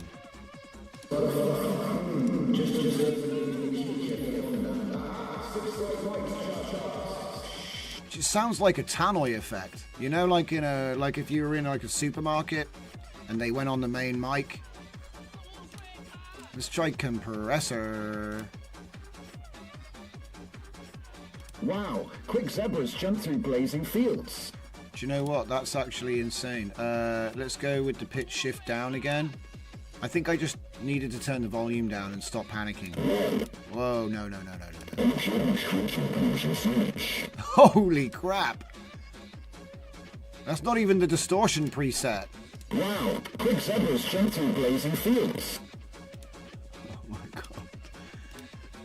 Wow, quick zebras jump through blazing fields. It's an insane envelope. Let's do delay. Wow. Quicksilver's jumped through blazing. Everything's working. I think it's just that it just ended up super loud. Wow. Quicksilver's jumped through blazing fields. This is definitely producing some super dirty audio though, which is nice. This is like a completely different collection of effects though. Wow. Quicksilver's jumped. It's totally maxed. Wow. Quicksilver's jumped. I wish I could just back off the volume just a little bit. Wow. Wow. Is it possible that there's an error? Because I thought there might be an error in the math somewhere that's producing it to be like boosted somehow. But when I look around, the only parameters are actually in the effects themselves. So unless it's something to do with normalization at the end, yeah, it could be something to do with normalization. Right. Right. Okay, so kill that. Get to the folder we were in. Wow, look at all that. Okay, so let's just back it up. And continue. So I'm going to say, I suspect that my app has a problem with the output gain.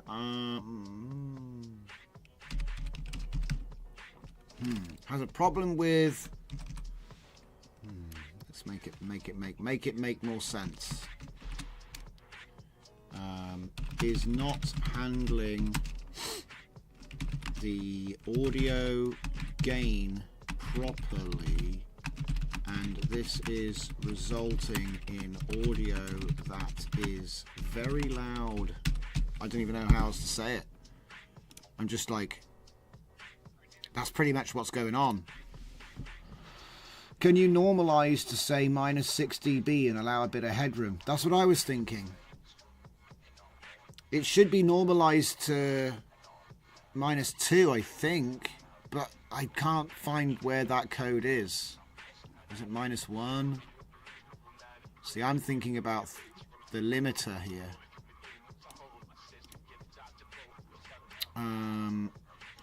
Because like I said, if I go to combined effects,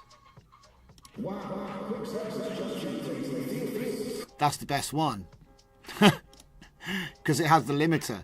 So it could just be that all I need to do is add the limiter to all of these. Do you know what I mean? Because it does have one, right? It's got a limiter. So I could, for example, oh crap, look, do you know what it's going to do now? Oh, hands off, hands off. What's it say? There is no post-processing step. Oh. Booster signal. Ah, wait a minute. Modify the process effect function to include gain normalization step immediately after processing audio. Compute the maximum absolute value. If it exceeds 1, scale it down. Yeah, we can do that. That's way better than what I was about to do. I was about to just add a limiter to every single preset. It's probably not what you really wanted to do.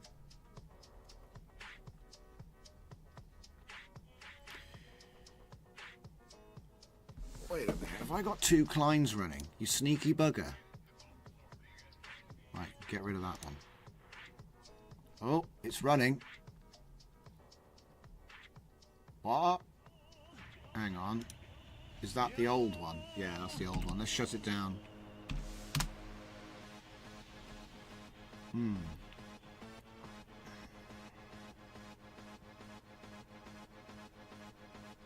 Would you like to add a slider? I just said, just get on with it, mush.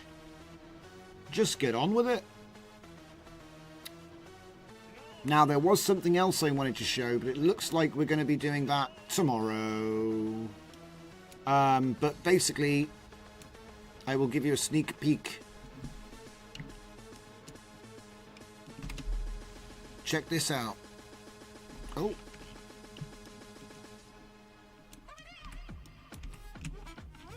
Right. Check that out.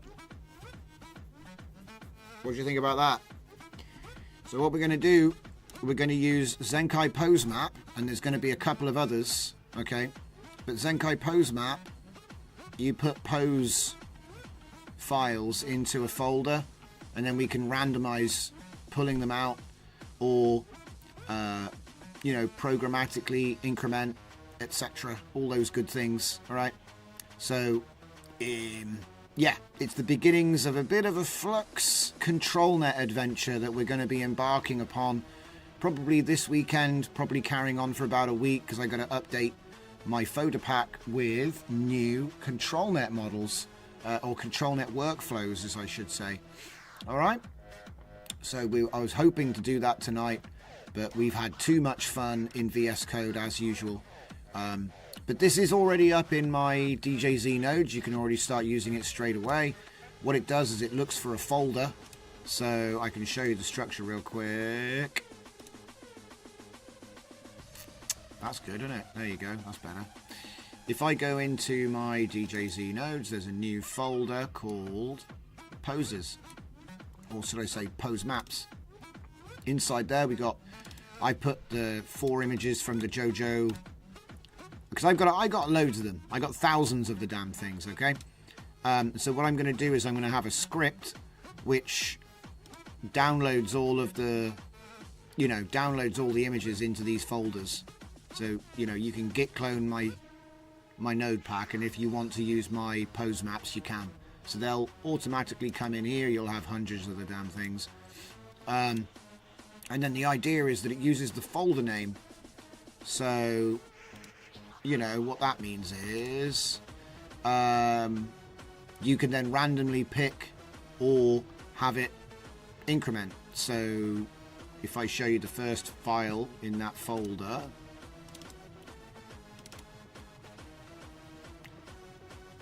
what are we sorting by right now? There we go. So that's 0, right? And this is something I wanted to test actually.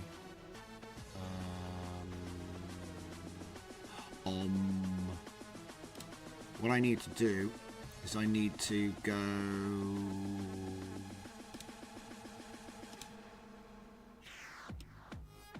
Ah, crap. See, it's not look, the increment wasn't linear. If that's 1 and this is 2, that doesn't make any sense. No, so that means that the... Oh, wait, no, hang on. 1. Actually, I'm wrong. Wait, oh, crap. Put it on fixed, put it on 1. 1, 2... Ah, nuts. Yeah. So, see, what is that? It's not alphabetical. What the hell is it? I don't know how the hell it works out the ordering. And so that's something I want to try and correct, is basically make them better so that they actually can do 1, 2, 3, 4. They don't seem to... They can do random and they can do fixed. And you'll get the same one every time. If you use a fixed seed, it'll pick, you know, so it's good for that. But it doesn't seem to do 1, 2, 3, 4. I haven't quite worked out why. But we'll get there. Have we got to the point where we can start this bad boy back up again? Yes. So yeah, that's a little sneak preview for what we're going to be messing around with. So there's obviously all these new Flux ControlNet models, so we're going to start messing around with a bit of that. All my workflows need updating. So in painting, out painting, depth, open pose, all that stuff. So I plan on making a pose, Zenkai pose, Zenkai depth, Zenkai canny. Well, maybe not canny, but certainly depth. And then we can use them as randomizers, which is super cool. Right. Let's get this out of the way. Because if I started doing that now, I'd be doing it for the next 2 hours, and I'll be at home sleeping by then. So I'm going to continue working on this, right? Chances are it'll end up as a custom node. Chances are I'll externalize these values like what we just did with the voice effect node, all right? So the only annoying thing is I can't find a complete list of all of the effects and their variables. So that means I'm just going to have to like comb. Do you know what I mean? I'm just going to have to comb through it, I think.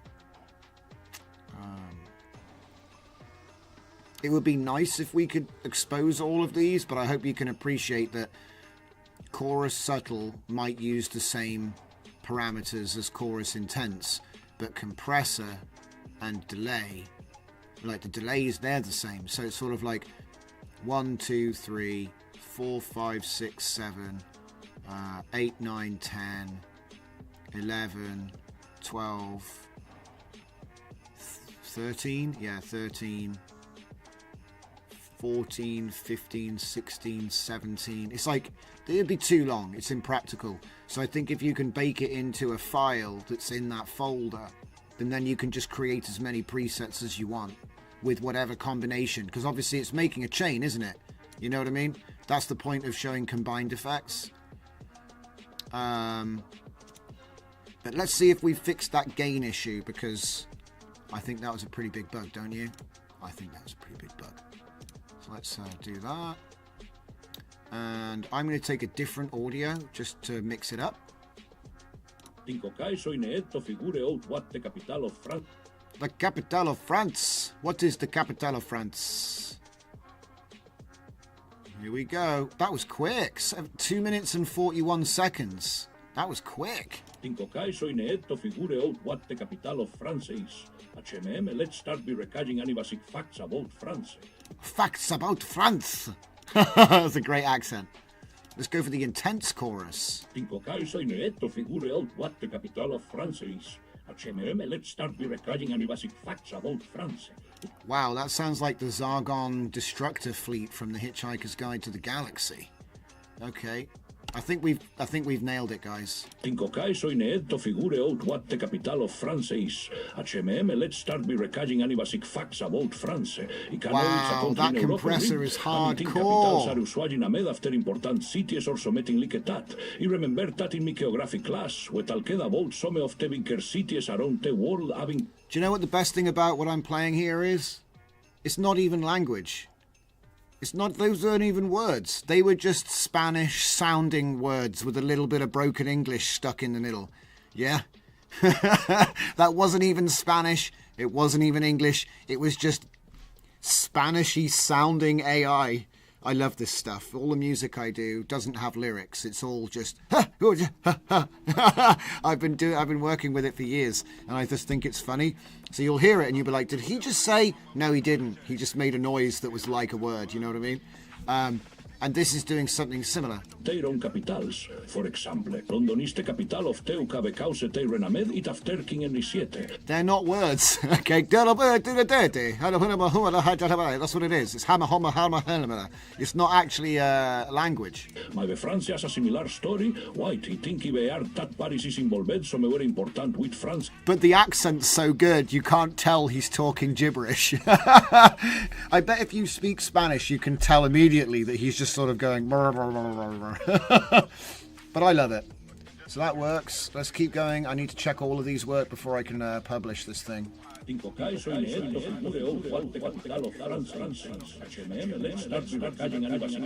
Epic. It sounds like I'm at a football stadium.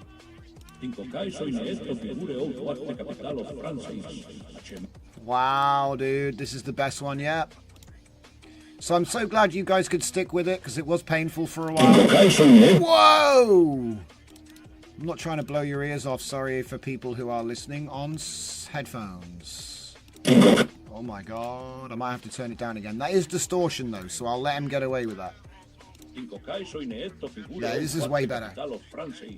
HMM, let's start with recording any basic facts about France. You know it's a country in Europe. Yes, exactly, Full Dive. He just said that kind of random sound making is nice to put on some NPC in a game, like they talk in the background. It's true. But also, if you're making video, same thing. You want crowds talking distantly? Same thing. Pete Johnson says, Cocteau Twins and a group from the 80s did a few albums just like that with no words. Wow, it sounds like they were after my own heart, Pete. Fernicar says, the text is in English, the speaker is a Spanish speaker reading English literally. That is correct, Fernicar. Thank you. In case anyone was wondering how it was done, that's how it was done. Right. So we've done this one. Let's do the ladder filter. Wow, man. It sounds like the cheapest radio that's in my pocket right now. Damn. And the thing is that these are configurable. You could have ladder 1, ladder 2, ladder 3, because obviously we could just tweak the code. I'm planning on externalizing the effects. So that means you could create, you know, whatever you want it to be with any combination. And then it'll just process it and you can tweak the values. And you should be able to just tweak the value and then hit R. And then you don't, well, I'm hoping you don't need to restart it, but, you know, we do our best.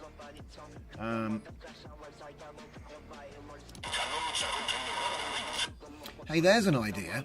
There's an idea I just had. So you could pick a maybe you could use a Gradio to pick an effect, but then it would show sliders. So, because I think Gradio can do this. I think that if I was to pick this, the choice might give me those variables in here, right? I think I might be able to get away with that. It depends if I can make the blocks update from the choice. I think you can though, because I've seen Gradio do this before. You make a choice and a whole nother menu pops out, so I'm sure there's ways of doing it. That's one. And the idea would be that you could tune your effect in the Gradio and then hit save, and then it will give you the plugin file to drop into Comfy with the node, and then you don't have to do any coding. I think that would make sense, because then it's like the Gradio, you make your effect chain and then you bake it to a file which you then put into the folder for the nodes to use. I think that's a cool approach.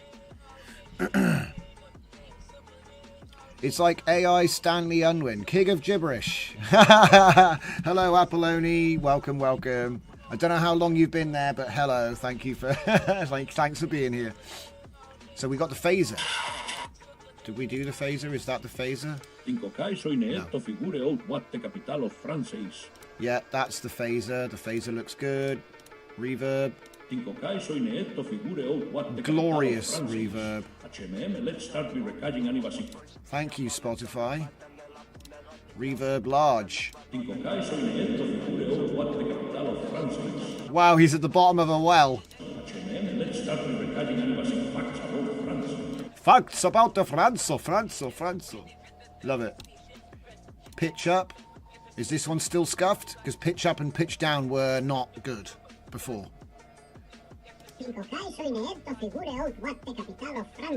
That's working. That's working. Let's do down.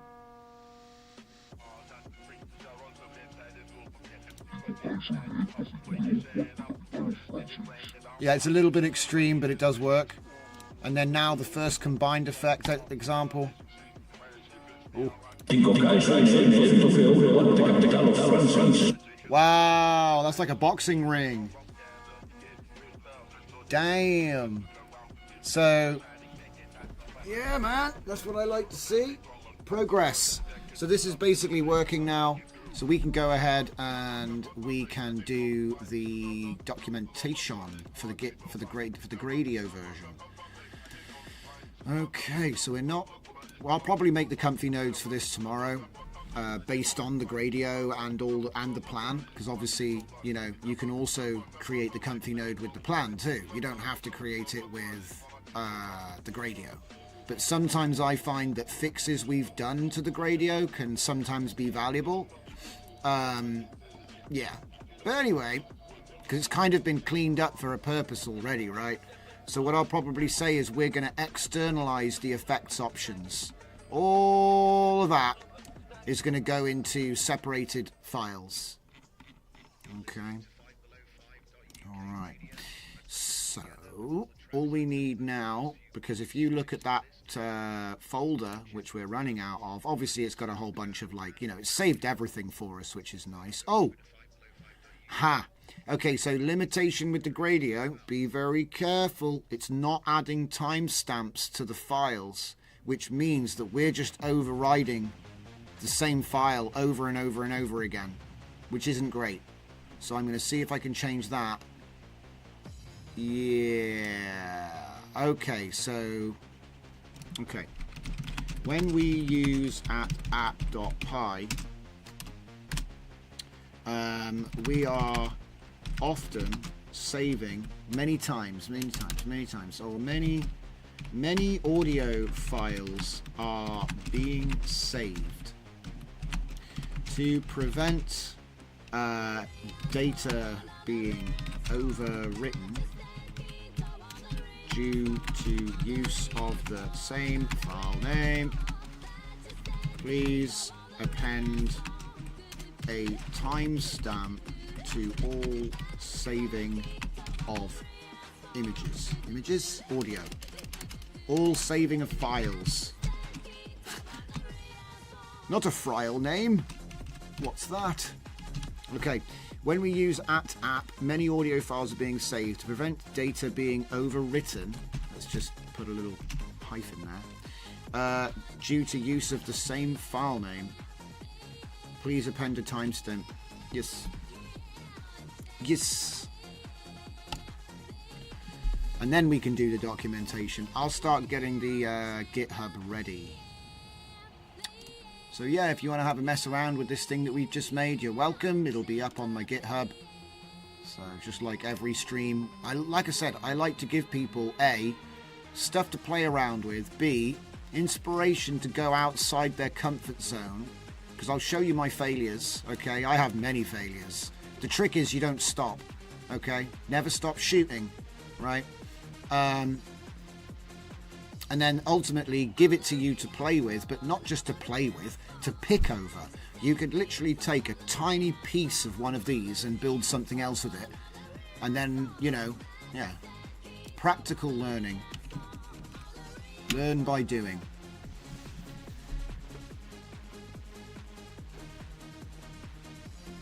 Let's see what everybody is saying. Pete Johnson, are you still sitting comfortable? Wait. Comfortable to square on your... What? What? I'll begin. The disappearment of the moon and dangly high up in the heavenly abode. Stop being so poetic, Pete. You trying to twist my tongues or something? Full Dive Media says the Italian accent and the reverb reminds me of medieval games and TV shows. It's true. This is what we're trying to do. We're trying to give ourselves a more vibrant toolkit. So when we're doing all of our TTS, we don't have to use 7 different programs just to get what we want. Okay, the file app has been appended to apply a timestamp to output file names. Now when processed audio, yeah, where? I don't see it. Where? It's just this file. Are you... Hang on. Ah! There it is. Name, timestamp, extension. Oh, that's cool. Oh, that's cool. Look at that. So he's gone timestamp, then he's taken the name and the extension, split it, and then put my times... Yeah. I mean, I know that's what it is, all right? But it's just nice because, man, I hate these. I used to have to hate writing this code myself. One little typo, and it's not right. But it's basically this is what I'm talking about. Like, sometimes people like to sort of high road and say, you know, because this piece of it just has to be like that. It just has to be like that. So it's the same piece of text that you're in your developer career, you're going to effectively write this or have it in a template. Do you know what I mean? So it's sort of like having an AI be able to write it out is the same as having a template. What you think? I really don't think that there's a developer alive that prides himself on being able to type that out from scratch. Like, whenever I see, you know, stuff like this, like, you need it, and it has to be right. But what you end up doing is you end up writing it once and then using that code forever, like a copy paste. You know what I mean? You might change it slightly, but what I'm trying to say is it's sort of like where's the pride in typing out hello? You know what I mean? Where's the pride? This should be a blessing that I'd never have to type this again. Like, you've just saved me hours of my life that I was never going to get back. You know what I mean? So I can only see it being a good thing. You know, cut to the story. Cut the story. I never told him to act. That's why it's not different.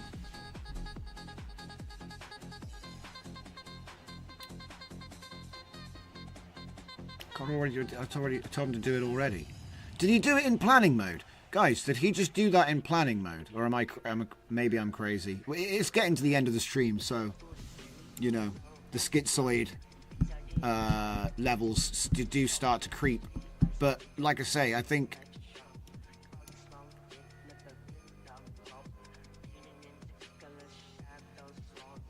Oh, yeah, it's okay. It's okay. He just needed to finish. He needed to tell me this last bit here. Okay, so let's just test that.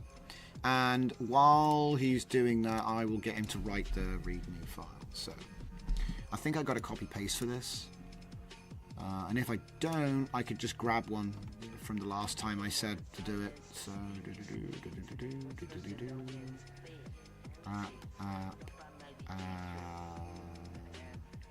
a lot of these, no, it's not that one. Please create a README. Here it is. Right, see what this app can do. Like that. Cool. That's all it is. Nothing fancy. So let's just kill it. Start it back up again and just check that, you know, there's a timestamp. Basically is what I'm looking for. Okay. It's now running. He can think about that. And then we can come in here and do our thing. So open it up again. And now we'll take a slightly different... This one. Tinkal rigs the user wants to build an app using React. They are asking how to help them start planning it. Let's help start planning it. Put it on the compressor. Oh. Tinkal rigs the user wants to build an app using React. They are asking how to help them start planning it. He should figure out what steps they need to be looking for. It's just extremely heavy Italian accent on English, you know? First, mai veteine template or example. But every now and then it just can't even say that. So that's great. Let's just check the file names. Date modified. There, look at that. Compressed with a timestamp. So we've eliminated that. So now what I said about, oh, you've got to be careful about overwriting your... Nope. Nope. Fixed. So we're just writing the README. Yeah, let's have a look at this. README, shall we? Yeah, perfect. You go ahead and do it, my friend. You go ahead and write that. Write my README so hard. I'll be right back. I got a leak to fix.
And I'm back. Let's have a look then. Gradio, pedal board, pip, batch file, install requirements.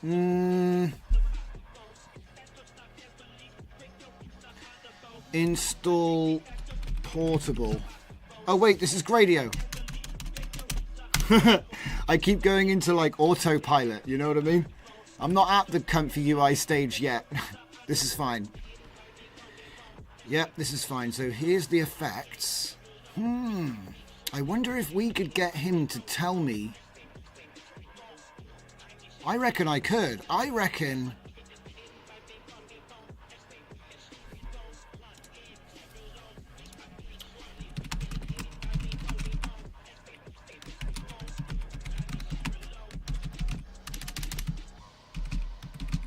we are using the pedalboard Python package with our Gradio project. Well, Gradio project app.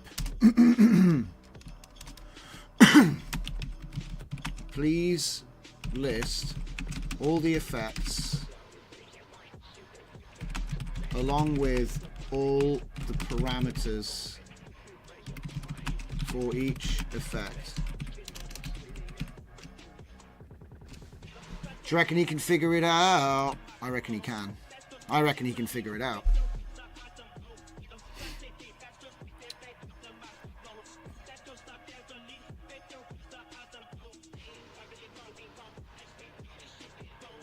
AI did it in planning mode, is recorded. Today, Klein modified my code in planning. Yeah, you got to be careful. Sometimes I think it's really important to like back stuff up when it works, you know? Yeah, because otherwise, you know, it's like, it worked, and he dropped it, smash, and it's all broken again. Oh, look at this. It's giving me all the stuff. I knew he could do it. This summary outlines. Now I'm going to ask him where he found that. Where did you source this answer? You sneaky boy. I reckon he just read my script, didn't he? I reckon that's just what it says in my script. Yeah. I reviewed the effects options dictionary in your code. Oh, right. So if there's any more that aren't in there, it's because I didn't know about them when I wrote it in the first place. Cheers, mate. That's useless. It's like saying, it's like I own a farm and a guy comes along to tell me what kind of farm animals they are based on the ones he's observed in my farm. That's not a good answer. All he's doing is telling me stuff I already know. You got to watch out for these AIs, man. They're squirrely, you know? Okay, this one's done. So what we're gonna do is we're gonna go over get our asses over to GitHub, and it's another one. Is this what is this? Is this my third? Because I put this out 6 hours ago.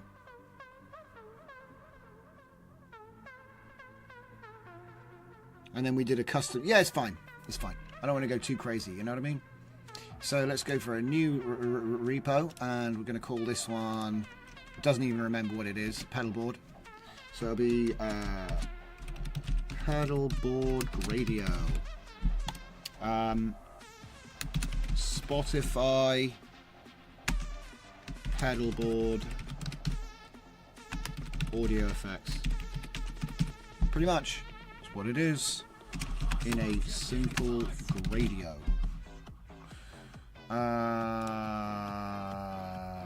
MIT, because for lack of a better license. And then what are we going to do? We're going to select this. Wait. Type.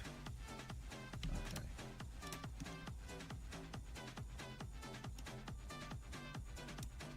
Don't even need the plan, but I will include it. Plan is just a general script. It's not required to run the Gradio app, but you could use it to build your own stuff because it's basically the source code for the Gradio without any Gradio. So like a clean Python based version. It's even got example at the bottom and stuff. It's pretty cool. Anyway, that was Claude. I don't think I need anything else. Oh yeah, the readme. Obviously you need the readme. So there it is. Wait, what? There's nothing here. Put the files in though. Alright.